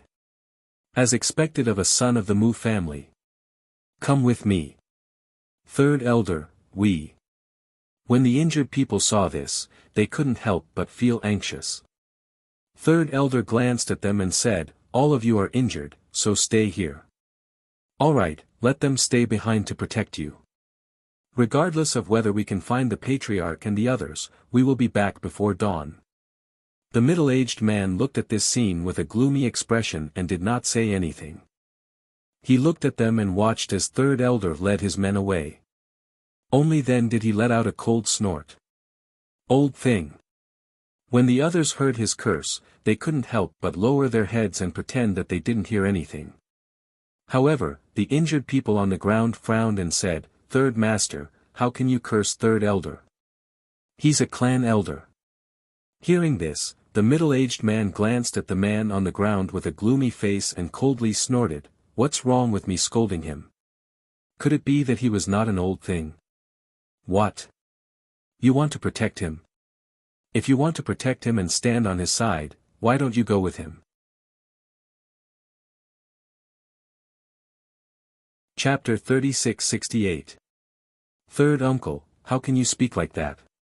An injured man spoke with a pale face as he stared at his third uncle as though he was a stranger. The middle-aged man glanced at him and said, "Ching Jun, your injuries aren't light at all. You should take care of yourself first. You should know that if you're injured to this extent, you won't be able to make it back alive." "Third uncle, you." Mu Qingjun stared at him in astonishment. "Am I wrong? It's fine if you don't encounter any danger, but if you do, who do you think will protect you who can't even walk?" He swept his cold gaze across the people on the ground and said, "That old thing is taking them to the master." "Humph. I think he's taking them to their deaths." Mu Qingjuan's eyes flashed as he stared at his unfamiliar third uncle and the sinister look on his face. He asked, "Third uncle, you're the one who pushed the master, aren't you? What nonsense are you spouting?" He swept his sharp gaze across the man and raised his sleeve. A gust of wind shot out and slapped the man so hard that half of his face swelled up. Pfft. He was already injured, and after being slapped, he spat out a mouthful of blood and fell to the ground. "Ching Jun! Ching Jun! Third master, how could you lay a hand on Ching Jun? He's your nephew." "Ha!" The middle-aged man's cold gaze swept across them and said, "Nephew? Would a nephew slander his uncle?" He narrowed his eyes as he stared at them, then looked at the night sky. He swept his gaze across the group who had not spoken and said, "They won't be coming back. Do you intend to leave with me? Or stay?" The group of 7 or 8 looked at each other when they heard this. One of them asked, "Third master, what about Ching Jun and the others?" "Them? Ha! Just let them fend for themselves here. Let them wait for that old thing to come back and take them away." The group shivered when they heard this. If they had been suspicious before, they were now certain that the third master was the one who had pushed the master out. When they thought of this, they couldn't help but look at each other. After hesitating for a moment, one of them said, "Third master, I think we should stay behind and guard Ching Jun and the others. They don't have any combat strength now. If we all leave, I'm afraid they won't be able to survive." "That's right, third master. We have to stay," the others said. "Humph. You don't know what's good for you. If you want to stay, then stay. I want to see how the few of you can survive in here." He flicked his sleeves angrily and walked away in the opposite direction. His figure flashed a few times and disappeared into the night. After seeing him leave, they couldn't help but let out a sigh of relief. One of them hesitated for a moment and said, "Do you think the patriarch was really harmed by the third master? He's too different from before and after. I think it's very likely that he's the one who did it." Another person said, Ching Jun, how are you?" A man quickly stepped forward and helped Mu Qingjun up from the ground. "I'm fine," he said with a pale face. Large beads of cold sweat appeared on his forehead. "Do you think the third elder and the others can find the patriarch and the eldest young master?" I wonder if the patriarch and the others are still alive. The group of people said as they stood guard. They kept watch over their surroundings and hoped that the third elder and the others would return soon. Chapter 36-69. Patriarch, where are you? Patriarch. Eldest young master. Eldest young master. Where are you? Patriarch. Du Fan, who was resting on the other side of the fire, looked at Patriarch Mu and smiled. You're lucky. If you hadn't met my master, it would have been difficult for you to survive. Hearing this, Patriarch Mu showed a smile. It's a blessing for me and my son to be able to meet your master. Indeed, if they hadn't met them, how could they have a chance to survive? I see that you have a lot of injuries. How can you get out of this forest like this? Du Fan gently fanned himself with the fan in his hand, his eyes sweeping over the unconscious man. In fact, my family's transmission point is not very far from here. It only takes a few days to get there. Patriarch Mu said, and then said, the people who came out this time are the top of the family, otherwise, they wouldn't be able to come to the depths of this forest. It's just that we still underestimated the danger here. Du Fan's eyes flashed slightly, and he asked, you came here to gain experience? Regarding this question, Patriarch Mu paused for a moment, then smiled and said, if it was someone else who asked, I wouldn't tell him. However, since you have saved our lives, since you asked, I will tell you frankly. Patriarch Mu looked at Du Fan and said, in fact, we didn't come here to gain experience. Moreover, most people won't come here to gain experience. It's too dangerous, but because of the danger of this place, there are many old elixirs that can't be found outside. Our family came here this time for 3,000-year-old elixirs. Oh. Which 3,000-year-old elixirs? An indifferent and somewhat languid voice sounded, causing the Mu family head, who was sitting by the fire, to involuntarily look towards the source of the voice. He saw that on the spaceship that was as bright as day, a beautiful woman in red was standing on the side, looking at them. Although he was a middle-aged man, when he looked at the woman in red at such a close distance, even he was stunned by her beauty for a moment. This is my master. Du Fan's voice came from the side. The Mu family's patriarch recovered, stood up, and saluted Fengjiu on the spaceship. This Mu thanks your excellency for saving me. He was a little surprised. He had seen everyone on the spaceship from afar, but he didn't know which one of them was the master they were talking about. Now, he knew that it was this beautiful woman in red. The woman stood quietly on the spaceship, exuding an elegant and noble aura. Her cold and indifferent eyes on her beautiful face seemed to contain a powerful pressure, making people not dare to look at her directly. She only needed to stand there quietly, and people could feel the aura of an expert that could not be ignored. It's nothing. Fengjiu said lightly. He looked at the Mu family head and said, there are still 1,000-year-old elixirs in this forest. Yes, but it's extremely difficult to find. We searched here for a few months before we found it. While talking, he took out 3 large ice boxes from the space, opened the ice box that stored the elixirs, and presented the 3,000-year-old elixirs in front of Fengjiu and the others. These are the 3,000-year-old elixirs. Chapter 36-70. Hearing this, Clan Head Mu laughed. How could that be? I, Mu Chen, can be considered as a person who has seen a lot of the world. According to my observation, everyone here is a first-class person. How could you put these 3,000-year-old spirit herbs in your eyes? Moreover, the spiritual herbs that the young master took out to help us stop the bleeding are already priceless. You have people from the other side by your side. Why would you covet these 3 spiritual herbs? These people were so extraordinary that even if 3,000-year-old spirit herbs were placed in front of them, he believed that they wouldn't even bat an eye. And from the moment he took out the 3 spirit herbs and presented them to them, it was just as he had guessed. Their expressions remained the same and they didn't even have half a thought. Seeing this, Fengjiu smiled and asked, what are you going to use these 3 spiritual herbs for? Since they did not hesitate to use such a representative to find these 3 spiritual herbs, they must have an extremely important use. As clan head Mook guessed that they were not from this area, he did not find it strange that she asked this question. He smiled and looked at Fengjiu. He explained, we don't have a sovereign in charge of this area. However, we have the 4 major sects and 4 major sects. They are very powerful and each has its own territory. If you can get their protection, your family will skyrocket and no one will dare to offend you. This time, one of the 4 major sects, the Soaring Heaven Celestial sect, has a quota of 10 families. Therefore, everyone wants to fight for it.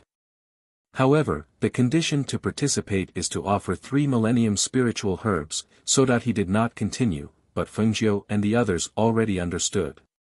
I see. She nodded in understanding.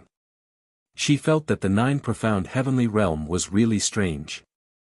Instead of relying on those large sects and forces, it was better to strengthen oneself. However, she had not come into contact with anything outside, so it was not good for her to say much. The competition for the 10 families quota of the Soaring Heaven Celestial sect will be very intense.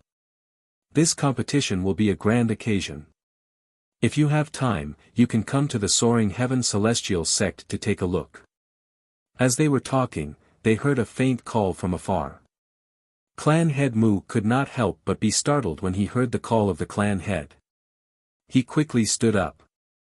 It seems that your clansmen have found their way here. Du Fan smiled and looked into the distance, saying, daring to come out in the middle of the night, your clansmen seem pretty decent.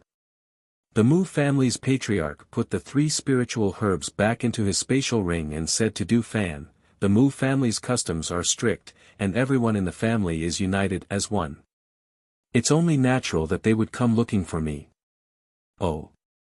United as one. Du Fan laughed and glanced at him, as if he was reminding him of something. The Mu family had thought of the culprit who pushed him out to his death, and his face sank. I will definitely find the culprit who did this. The Mu clan absolutely cannot allow such a person to exist. Patriarch. Patriarch, where are you? I'm here. Patriarch Mu shouted in a deep voice. When the person who was searching in the forest suddenly heard the voice, he couldn't help but be startled. I think I heard the Patriarch's voice. I think I heard it too. The sound came from over there. Isn't that where the spaceship is parked? Ah. We are so stupid. Why didn't we look in that direction? If the Patriarch is not dead, maybe he is over there.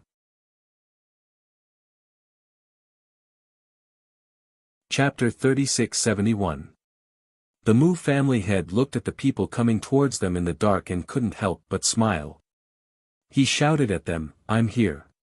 Patriarch. The 3rd elder came over with everyone and was slightly surprised when he saw Fengjiu and the others. He didn't expect to see them twice in a row tonight.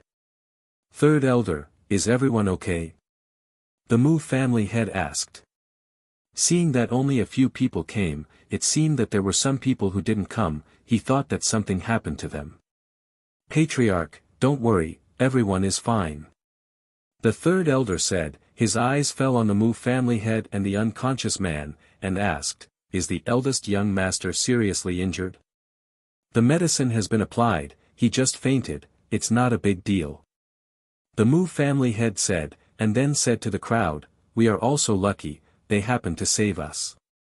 If they hadn't escaped here, they would have died under the claws of those fierce beasts. Hearing this, the 3rd elder led everyone to bow to Fengjiu and Du Fan. Thank you for saving us, the Mu family will never forget your great kindness. No need to thank me. Fengjiu said, after glancing at them, she went inside and prepared to rest. Seeing her leave, the Mu family head said to the people, let's rest here tonight. You can pick up the other people. Patriarch, do you know who the person who did this to you is? The 3rd elder asked. The Mu family head's eyes flashed, thinking of the piece of cloth in his sleeve, his face sank, it's the 3rd elder. The material of the sleeve was the same material on the third elder's body, but he didn't expect that he would do this to him. I know it's him. He also wants to slander me, saying that I plotted against the patriarch. Pouring black water on me. When I brought everyone to find you, he stopped me in every way. I knew he was up to no good. The third elder said angrily, and said to the people behind him, "You go back and pick up the people, be careful." After all, there was still some distance from here. If they encountered fierce beasts, it would be troublesome. "Yes, third elder, don't worry, we know." Everyone agreed. Because they saw that the family head and eldest young master were fine, their worried hearts also relaxed. Now, they wanted to go back together to pick them up, so as to avoid any accidents. After they left, the more the third elder spoke, the angrier he became. He said that he would punish him severely when he returned. However, after a while, when the people who had gone to pick up the others returned, they found out that he had abandoned all of his clansmen and left on his own. Third master said that the patriarch had met with misfortune. Third elder and the others came out to look for him, but they didn't return. So, he asked us to go with him. We thought that we should wait for third elder to come back, so he left by himself. After explaining the matter to their patriarchs, they couldn't help but lower their heads. Thinking about how they were unwilling to take the risk to search for the patriarch, they felt ashamed and didn't dare to raise their heads. He should have gone back alone. However, it will be extremely difficult for him to survive here alone. Mu clan head shook his head. In his opinion, even if he had extraordinary strength, he would most likely die in this forest if he wanted to reach the transmission array safely by himself unless he was attacked by fierce beasts.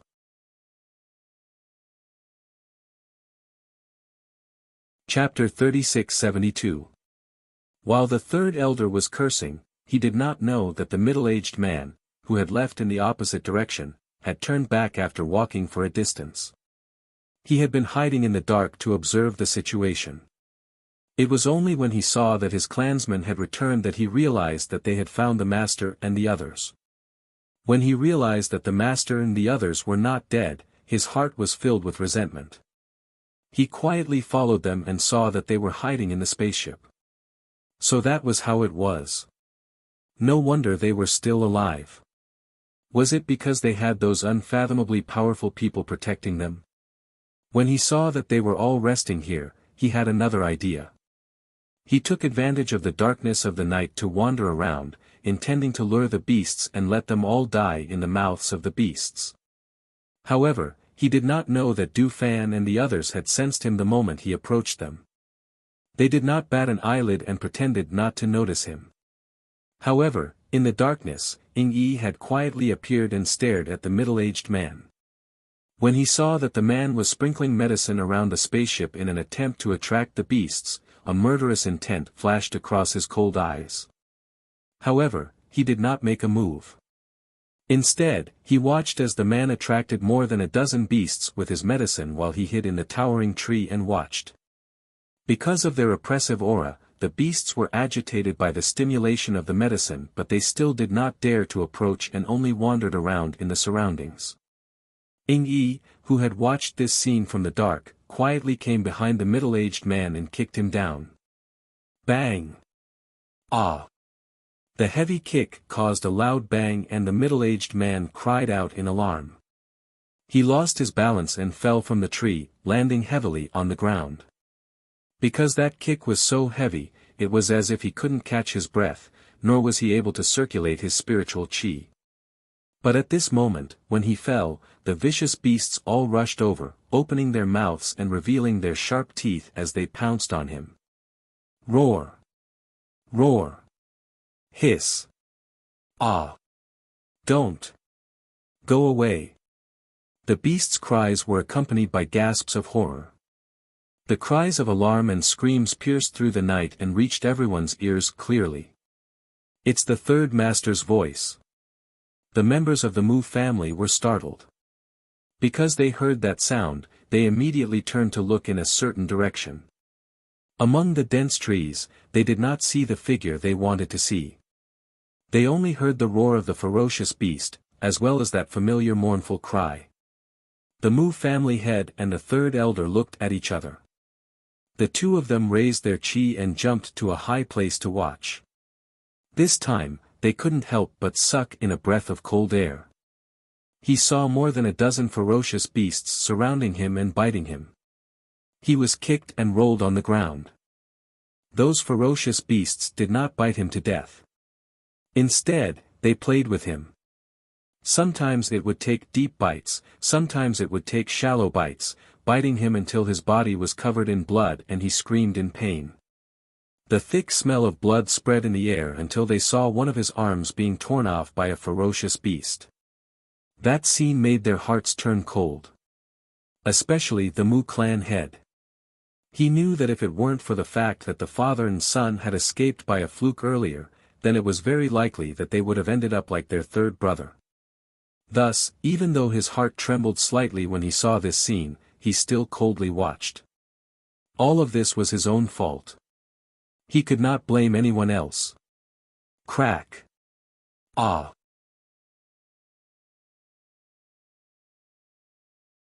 Chapter 3673. The members of the Mu family were silent. No one spoke, and they didn't know what to say.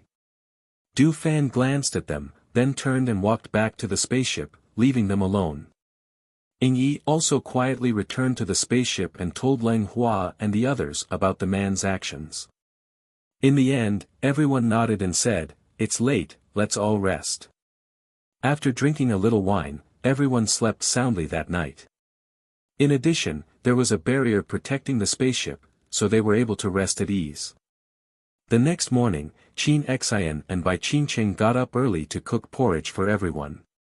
Smelling the fragrance that permeated the spaceship, they all got up one by one. "What porridge did you cook this morning? Why is it so fragrant?" Wei Feng leaned over to the table and sniffed, then opened the lid and took a look. Bai Qingqing smiled slightly and said, "It's a thick soup made from the game you caught yesterday, and then it's used to cook porridge. Qin Xian and I just tasted it, and it's not bad. It's not just not bad. I'm hungry just from smelling it." Du Fan walked over with a smile and said, "It's good to have you here. We don't have to worry about food on the way." Hearing this, the two couldn't help but smile, "Sit down and eat. We left some inside for master." When everyone heard this, they all sat down and ate. After eating, Du Fan looked at Leng Hua and said, "It said that it will take half a month to get out of here. Now that it's dawn, it's about time for us to set off, right?" Leng Hua glanced at the members of the Mu family below and said, "We can set off at any time." Du Fan looked down and opened the fan in his hand with a swish. He fanned himself in front of him and said with a smile, "I'll go down and say a few words to them." After saying that, he walked down. Seeing Du Fan come down, the Mu family's patriarch stood up. Before he could speak, he heard his voice. "We're ready to leave. You should also leave quickly. There are a lot of divine beasts in this area. Once we leave this area, we might not encounter any divine beasts even if we encounter some vicious beasts." Hearing this, Patriarch Mu nodded, "We are also ready to leave, but..." He hesitated for a moment, looking at Du Fan, not knowing if he should speak. "Mu family head, do you still have something to say?" Du Fan raised his eyebrows and asked. "Noble Lord saved us, but we don't know how to address you. Can you tell us how to address you? That way, the Mu clan will remember who our benefactor is." The Mu clan head said. Hearing this, Du Fan smiled. He fanned himself with the fan in his hand and said, "My mistress's husband's surname is Shenyuan. You can call her Madame Shenyuan." "Madame Shenyuan?" Clan head Mu was slightly surprised, but he still nodded, "Thank you, this Mu will remember." He then exchanged a few more words with Du Fan, saying that if they ever came to the Mu family's place in the future, they would be treated with great hospitality and so on. "Goodbye." Du Fan smiled and turned back to the ship.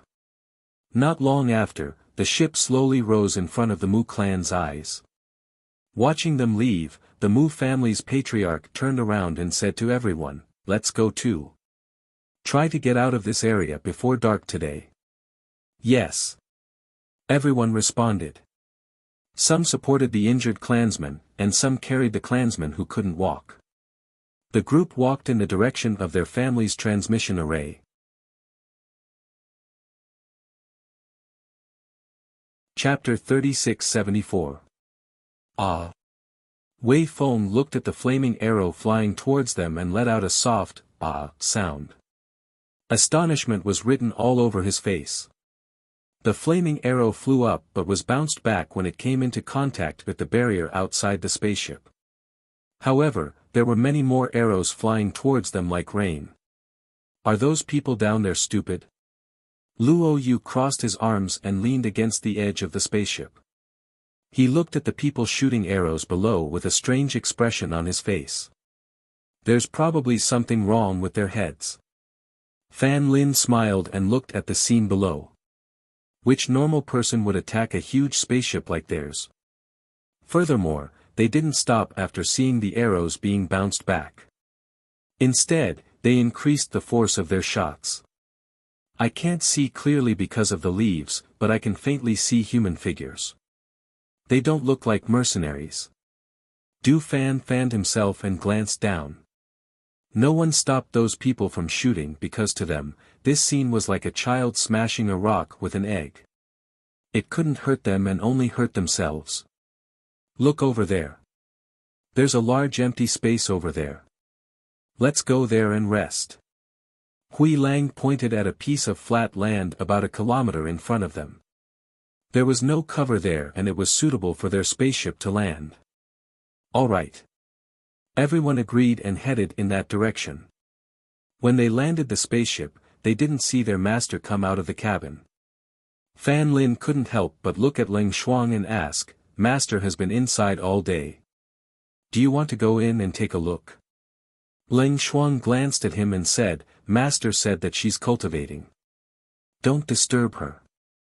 Master's spirit has improved a lot over the past few days. Her morning sickness also stopped appearing after eating those pills. She wants to seize the opportunity to cultivate and raise her strength." Bai Qingqing walked over and said, "Don't worry. Master knows what she's doing. Furthermore, she's pregnant now. She'll be even more careful." Fan Lin nodded when he heard their words. He only glanced at the cabin and didn't say anything else. "Wei Feng and I will go and see what's around. Qingqing, Qin Xin, you guys prepare dinner. We'll be back in a while." Luo Yu shouted at them. When he saw Hui Lang standing at the side and looking around with a straight face, he said, "Hui Lang, come with us." This kid, ever since the Yama Lord fell into a coma, his sloppy temperament had been restrained quite a bit. It was just that he always pulled a long face all day long. Looking at him made one feel bad for him. Hui Lang originally wanted to refuse, but unexpectedly, Wei Feng had already walked forward and placed a hand on his shoulder. Let's go. Just treat it as a walk and exercise. Don't always stay on this spaceship." As they watched him being taken away by Wei Feng and Luo Yu, everyone glanced at each other and smiled before getting to work. "I'm going to pick up some branches to prepare a fire," Guemo said as he walked down from the spacecraft. Seeing that they had all gone down, Leng Hua and the others stood guard around the spaceship and waited for them to return. As the sky darkened, the leaves in the forest not far away from the spaceship rustled despite the absence of wind. It seemed as if someone was approaching the spaceship.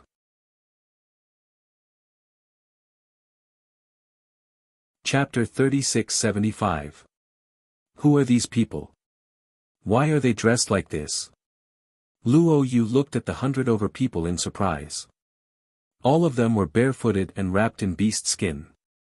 They carried a quiver full of arrows on their backs that were covered in mud and held bows in their hands.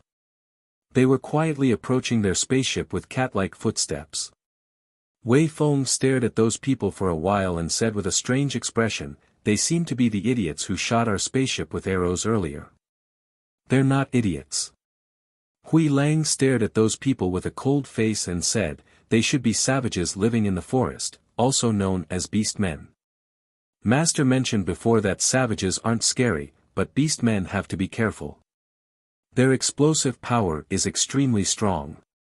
Hearing that, Wei Feng sized up those people and said, these people aren't spirit cultivators, so they don't have any spirit energy aura. However, their profound energy is very dense. It shouldn't be too troublesome to deal with these 100 people. Luo Yu rubbed his chin and pondered. Hey, look at what they're doing. Wei Feng gestured for the two of them to look forward. They saw that the 100 beastmen quietly retreated and gathered together to talk about something. It was completely incomprehensible, but after they retreated, half of them quickly left. The speed at which they left was extremely fast. Their silhouettes flitted through the leaves as nimbly as monkeys. Not long after, one by one, they came back with things on their backs. They gathered together and talked about something. Then, the orcs scattered the things they had brought around the area where the spaceship was parked. What are they scattering? Should we stop them? Luo Yu asked. Who knew that as soon as he finished speaking, the surrounding flames instantly surged. Seeing their spaceship surrounded by flames and seeing those beastmen rushing out with bows and arrows in their hands, or holding weapons that they picked up from God knows where and shouting, they couldn't help but be dumbfounded. Damn it! These guys actually used this move. When the three of them saw that, they immediately rushed forward. Although the flames couldn't burn the spaceship that was surrounded by the barrier, the heat of the flames would heat up the people inside the spaceship. To think that they were calling these beastmen idiots. It turned out that they were planning to use fire to force the people inside the spaceship out. Gu Mo, who was preparing a fire not far away from the spaceship, glanced at those people. Seeing those strangely dressed people standing behind the flames and shouting, his gaze turned cold and he instantly released his pressure. The powerful pressure formed a stream of air that attacked with him as the center. The aura was so powerful that it instantly made those beastmen who were shouting and waving their bows and arrows squat down in pain. Under the powerful pressure, the strength formed a clear contrast.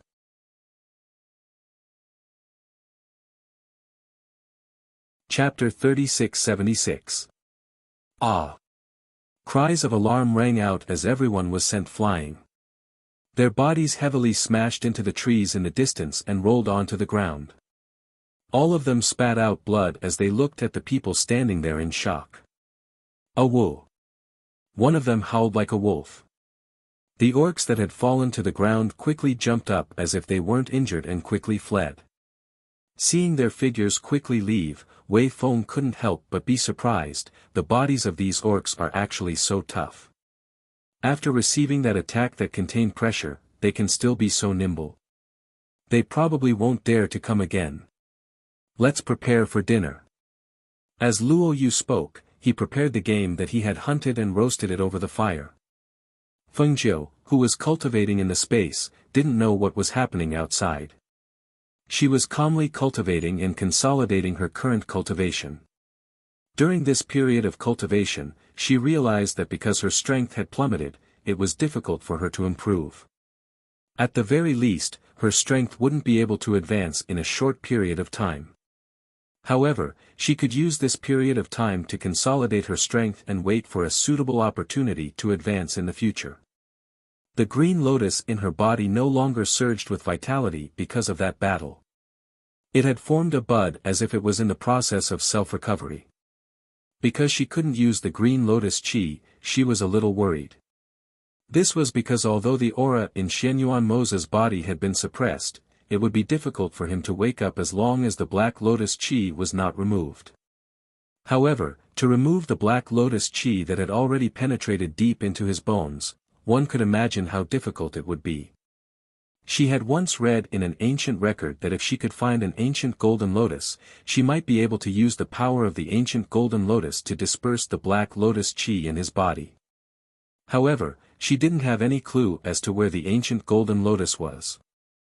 She moved her hands and withdrew the spiritual aura that she was releasing. She gently exhaled and slowly opened her eyes. Her gaze fell on Xianyuan Mo's, who wasn't far away. She walked forward and helped him check the condition of his body. Then, she took out a golden lotus seed from the space and stuffed it into his mouth. She had given Mo Chen the golden lotus seed she had obtained from the immortal ascension stairs. Apart from the one she had thrown into the spirit spring, she had fed the rest to Mose. However, even after consuming a few golden lotus seeds, his body did not feel any better. Zay, the place we're in now is called the Nine Profound Heavenly Realm. This place is actually ownerless. She held his hand and said softly, "What do you think about turning this place into our territory? Although my strength has dropped to the level of immortal venerable, it doesn't matter. In a few years, my strength will definitely return to its peak. Once we get out of this savage wilderness, we'll find a place to settle down and wait for our child to be born." She stayed in the room and chatted with him for a while before going outside. When she came outside, Qin Xian and the others had already prepared the food. Feeling the fluctuations in the air, she raised her eyebrows and asked, "Did you just fight with someone?" Luo Yu grinned and said, "Master, you just glanced at it and you knew." Hearing this, Fengjiu couldn't help but laugh and shake his head. "Do I even need to look? The fluctuations in the air haven't dissipated yet, right?"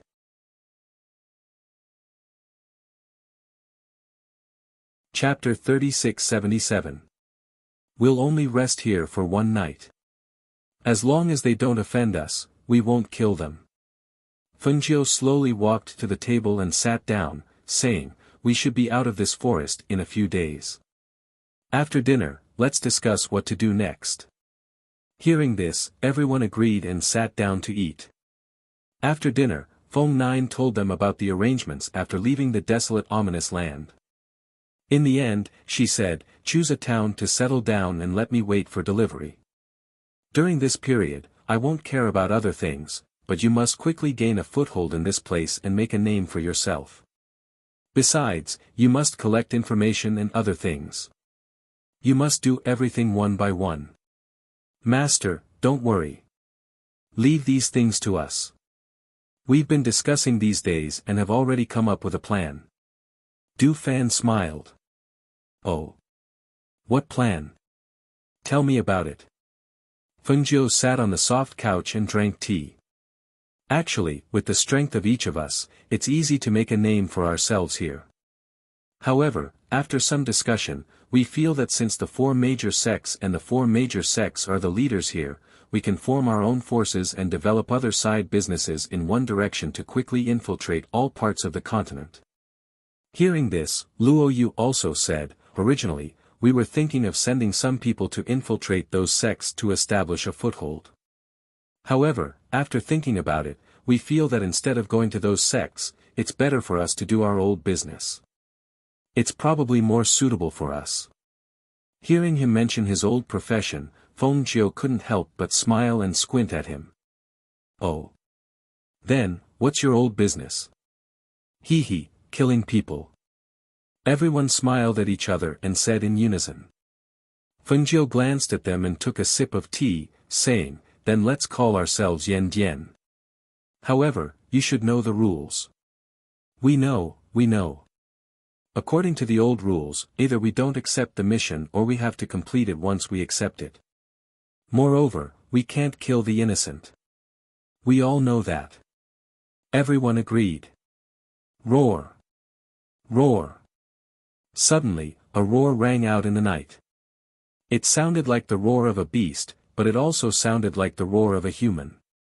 Immediately after, a series of chaotic noises rang out. The leaves rustled and the sound of rustling spread out in the night. They couldn't see anyone, but they could hear a lot of movement. It was as if they were surrounded. Everyone looked around and saw pairs of cold, bloodthirsty eyes staring at them in the night. The surrounding trees were shaking crazily. "It's a wolf pack. And those orcs. TSK. Why are all of you hiding in the trees and shaking your leaves for? Wei Feng sneered and glanced at the orcs hiding in the trees with amusement. Maybe they think we can't see them hiding in the trees, Leng Hua said gently with a hint of a smile in his voice. Feng Jiu looked around and said to them, since you guys are full and have nothing to do, let's take care of the wolves. You can also dig out some crystal cores to exchange for money. Hearing this, everyone was stunned and then smiled, okay. As soon as they finished speaking, they walked out of the spaceship. They withdrew their pressure and attacked with sharp sword chi. Roar!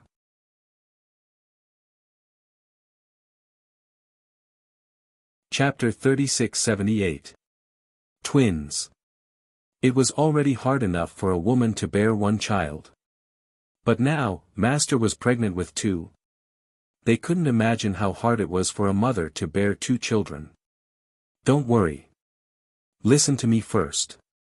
Fan Lin signaled for everyone to be quiet. He glanced at them and said, it's not impossible to have twins, but it's rare. It's not scary to have twins.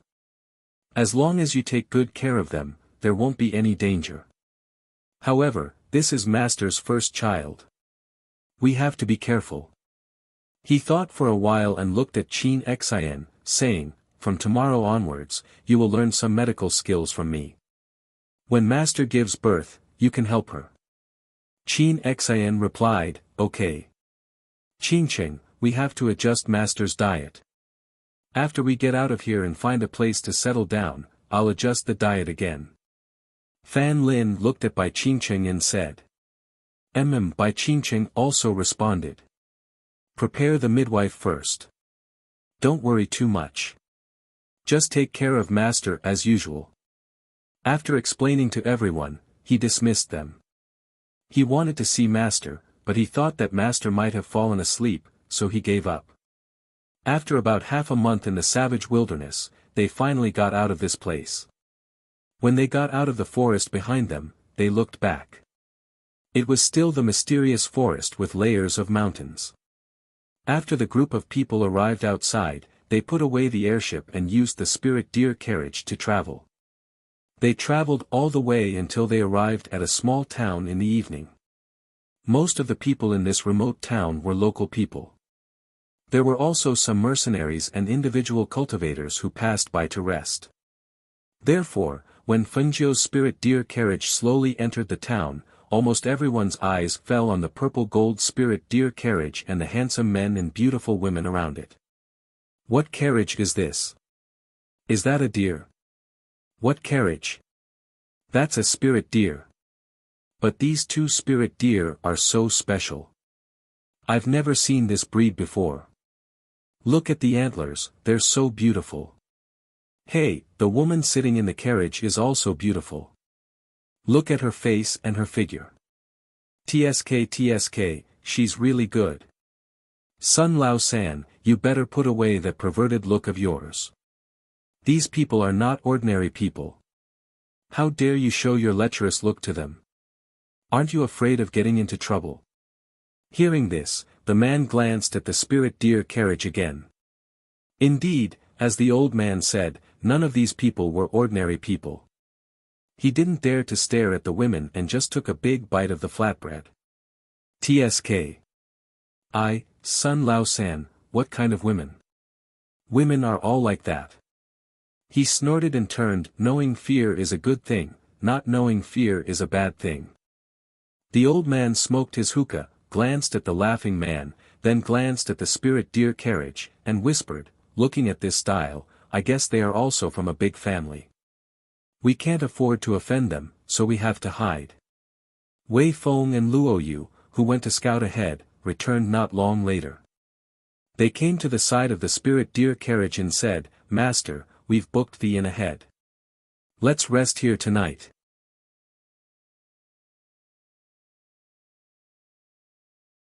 Chapter 3679. The spirit deer carriage stopped in front of the inn. Wei Feng, Du Fan, and the others stood on the left and right. From the moment they got off the carriage in Fengjiu to the moment they entered the inn, the surrounding people only saw a red figure. Seeing those people enter the inn and the spirit deer carriage stop outside, many people whispered, "Hey, look at those two deer. What kind of deer are they?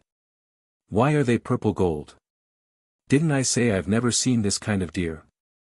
The old man took a puff of his water pipe and glanced at the person who spoke. "In any case, it's a spirit deer. At most, we'll see some cultivators or sect disciples passing by in this small town. It's extremely rare to see people with such grandeur. I really wonder who they are. Who knows? In any case, they're different from us." "How are they different? Could it be that they have 3 heads and 6 arms? Don't they all have the same eyes, nose, and mouth?" Another person snorted and felt there was nothing different. In any case, there were people on the left and right.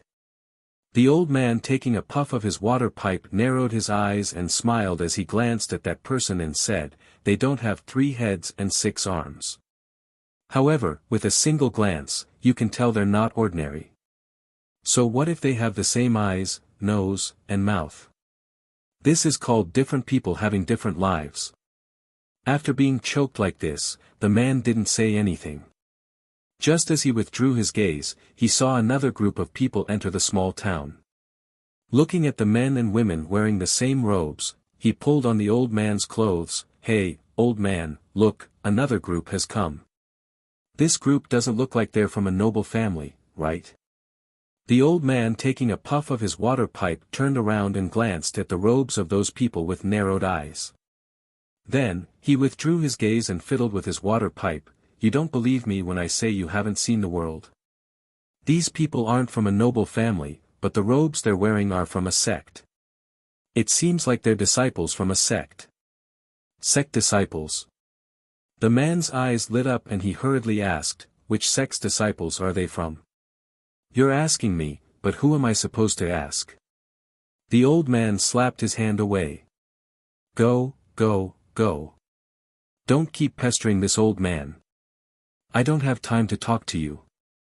The man watched the group enter the city and walked towards the inn. However, the town was not big and there were only 1 or 2 inns. Now that one of the inns was full and the other had been booked, these people would not be able to stay in the inn. "Hey, old man, do you think these people will stay in a homestay? Of the 2 inns, one is full, and the other is reserved. I guess they can only stay in the guest house." "Heh, I'll go and ask. Maybe I can make some money," the man said. He didn't wait for the old man to speak, and ran towards the people in front of him. "Uncle Master, this inn is already full." A man wearing a sect's white robe walked back to the group and said to the older middle-aged man, Marshal uncle, look at what that is." A woman pointed at the spirit beast carriage at the entrance of the inn not far away. Previously, they had only seen the carriage and had not seen the spirit beasts in front. Now that they had come here, they saw that the spirit beasts in front of the carriage were actually 2 extremely beautiful spirit deer.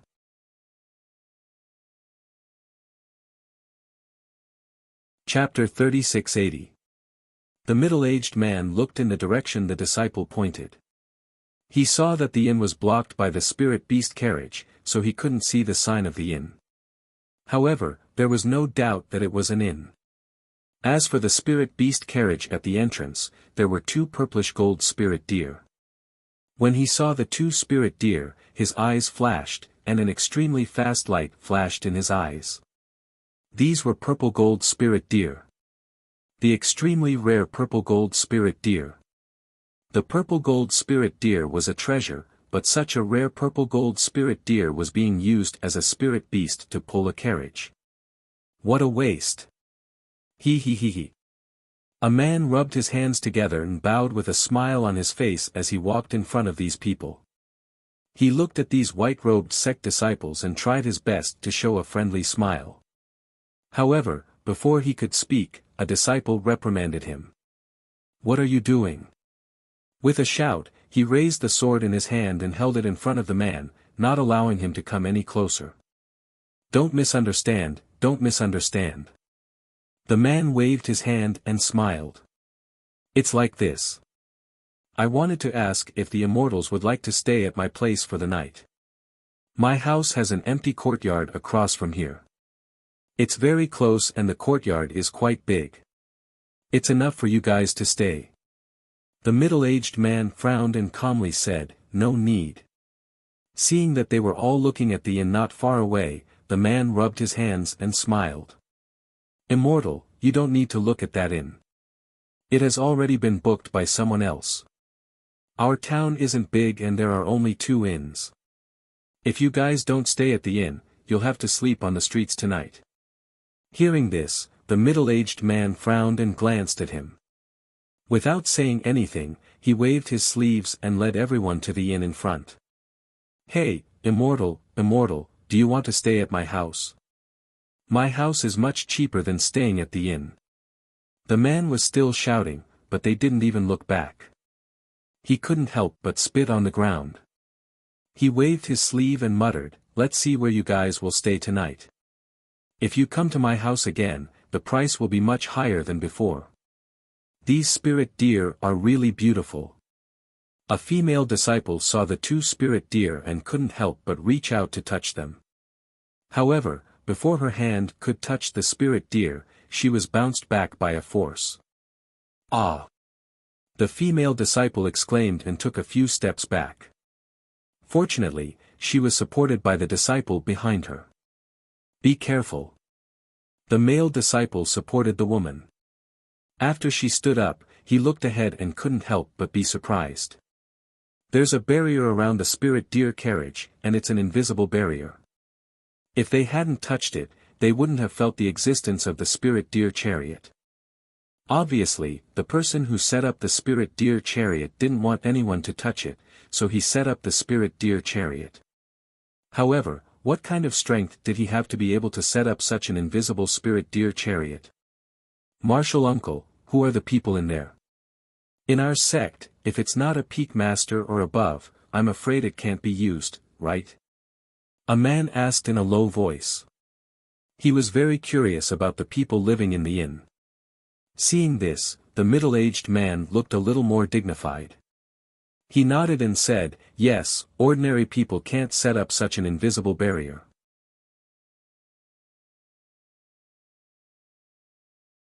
Chapter 3681. However, they did not expect that they would not even be able to enter the inn. "Senior Immortals, the inn has been booked. The guests inside have instructed that outsiders are not allowed to enter," the 2 waiters said apologetically. The 2 waiters stood by the door apologetically. When they saw them standing outside the door for so long, they were already on standby. It was not to serve them, but to prevent them from entering. After all, the guests inside gave them quite a lot of tips, so they had to do their jobs well. "We're from the Soaring Firmament Celestial Sect. Go and inform the guests inside that we'd like to discuss with them if they can give us a few rooms," the middle-aged man said confidently. In his opinion, as long as he mentioned the name of the Soaring Firmament Celestial Sect, even if the other party was a noble family, they would not dare to be too rude to them. Moreover, they would not be able to stay in the entire inn. However, after hearing his words, the 2 waiters still stood there with a troubled expression and refused to budge. "Senior Immortal, the guests inside said that they don't like to be disturbed. No one is allowed to enter." Hearing this, the middle-aged man's face darkened. Before he could speak, the 2 male disciples beside him snorted coldly, "Who's so arrogant? No one was allowed to come in. We're going to go in. What can they do to us?" As soon as the voice fell, the 2 men pushed aside the 2 waiters who were blocking the door and strode over the threshold. However, before they could even touch the ground of the inn, the 2 of them were sent flying by a force. "Ah! Ah!" 2 cries of surprise rang out as the 2 figures were sent flying. They did not even have time to react before they fell heavily on the street outside. 3rd Senior Brother. 7th Junior Brother. Everyone was shocked and hurriedly went forward to help the 2 of them up. "How are you? Are you hurt?" The 2 of them were caught off guard and were sent flying. They were not seriously injured, but after receiving that blow, it was as if a breath of air was pressed on their chests. They could not catch their breath for a long time. They patted their chests, took a deep breath, and exhaled heavily. Only then did they feel as if they had come back to life. However, when the two of them recovered, their faces were flushed red with anger. Ever since they entered the immortal sect, who didn't treat them with respect? Even before they entered the immortal sect, they were disciples of aristocratic families. When had they ever been humiliated like this? At this moment, they did not think that if they had not tried to force their way in, how could they have been sent flying? "Who's there? Come out!" The two of them shouted angrily. They pushed away the people who were supporting them and strode forward. However, before they could enter, they heard a casual voice coming from inside. "If you don't want to fall again, I advise you not to step in." Du Fan was fanning himself with a fan in his hand as he leisurely walked down the stairs from the second floor. When the two men saw that the person who came down was a man who looked about the same age as them, they couldn't help but get angry. They shouted sternly, "Did you do it?"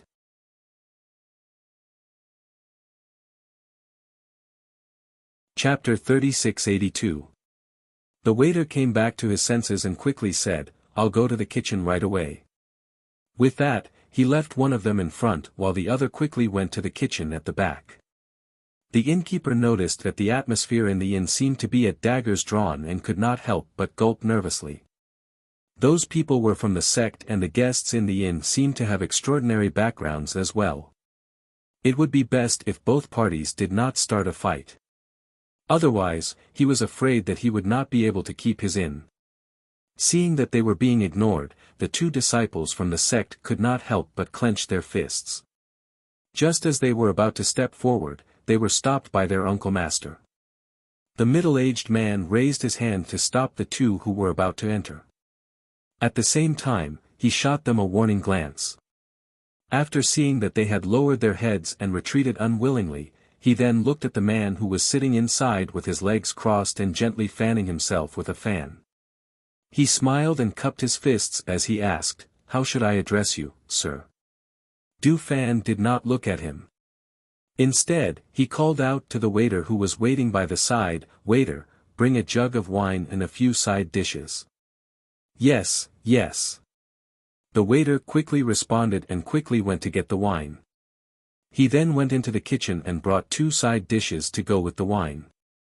Just then, Bai Qingcheng walked down from upstairs. She was dressed in white and her aura was outstanding. Born in a prestigious family, she already had an extraordinary aura. On top of that, her alluring beauty caused the disciples from the sect to be stunned by her beauty as she slowly walked down the stairs. When the female disciples saw this, jealousy flashed across their eyes. They bit their lower lips and stared coldly at the beautiful woman in white. They were all dressed in white and they already thought that they were extraordinary. However, when they were compared to her, they were actually inferior. How could they accept this? "Why have you come down?"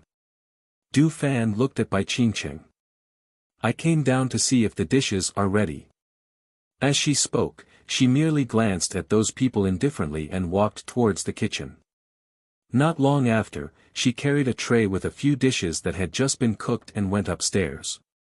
"I wanted to sleep before getting up to eat, but since the food is ready, let's eat before sleeping." Luo Yu and Wei Feng walked out of the room, and the two of them chatted as they walked. When they arrived at Du Fan's table and sat down, they glanced at the people standing outside the door and asked, "What are those people standing there for?" "Who knows?" "I don't even know them," Du Fan said casually. He poured himself a glass of wine, took a sip, and ate a side dish. Even the middle-aged man's expression darkened when he was ignored. He looked deeply at Du Fan and the others before he pursed his lips and said, "You're so arrogant that even the members of my high firmament celestial sect can't enter your eyes. I'm sure you're from a great sect." The middle-aged man still didn't speak and didn't even spare a glance at them. The middle-aged man immediately narrowed his eyes and said, "I'm untalented, but I'd like to seek guidance from you." As soon as he finished speaking, something seemed to have assaulted Du Fan with a swish. Du Fan originally intended to eat the side dish, yet unexpectedly, the person standing outside the door actually shot something at him. He immediately moved his hand and grabbed the thing that assaulted him with his chopsticks.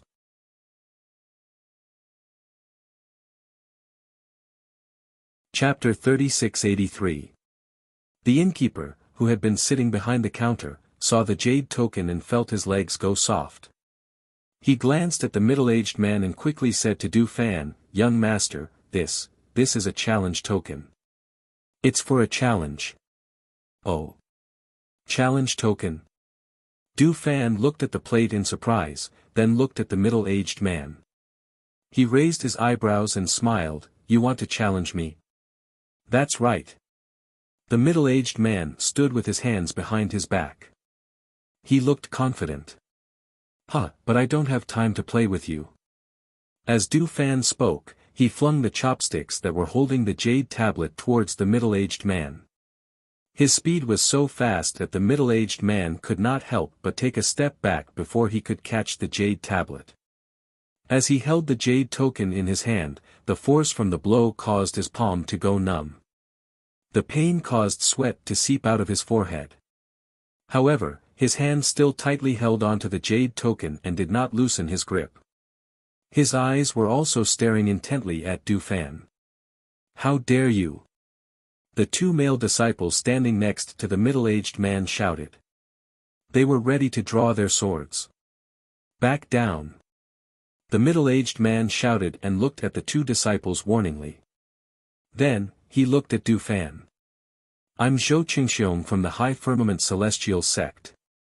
You don't even dare to tell me your name." Du Fan waved his fan and smiled. "It's not that I don't dare to tell you my name, but you don't deserve to know my name." Hearing these arrogant words, the middle-aged man clenched his fists and sneered, "Good. I'll take my leave first. If there's a chance in the future, I'll be sure to ask you for advice. Let's go." He turned around and left. Anger rose in his heart. When he passed by the purple gold spirit deer carriage, he glanced at the two purple gold spirit deer carriages and a dark light flashed in his eyes. He, Zhou Qingxiong, was going to take revenge for this humiliation. People from the High Firmament Celestial Sect. That's all there is to it. Luo Yu shook his head, retracted his gaze, and ignored him. Instead, he ate the side dishes and said with a smile, "The side dishes of this inn are not bad." "Yes, it's really not bad." Wei Feng sipped a mouthful of wine and picked up a mouthful of side dishes.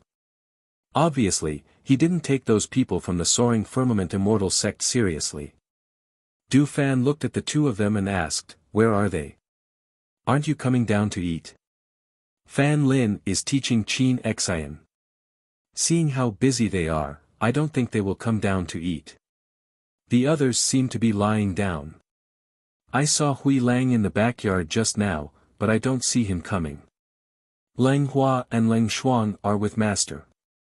I think they will come down to eat later." Wei Feng took another sip of wine as he spoke, and then he said to the attendant, "Give me 2 more dishes and rice. Do you have any meat? Cut another plate of meat and bring it up." "Okay." The attendant replied. His original worry had been put down after those people from the Immortal Sect left. At this moment, he had a smile on his face as he turned around and went into the kitchen to take care of it. On the other side, those people from the Immortal Sect didn't have an inn to rest in the end, so they could only make do with residences. In the courtyard, all the disciples looked at their martial uncle who had a dark expression and couldn't help but look at each other. "Martial uncle, are those people very formidable? Could it be that their strength is above Martial Uncle Zhou's? Otherwise, how could Martial Uncle Zhou endure such humiliation?" You're tuning into the Han Li's Wuxia Adventures YouTube channel. We're so grateful for your support, and don't forget to subscribe to join us on this incredible journey through captivating stories. Your generosity through donations truly makes a world of difference, as it's the primary source of revenue that allows me to expand and enhance this channel for you. Thank you from the bottom of my heart for being a part of this adventure.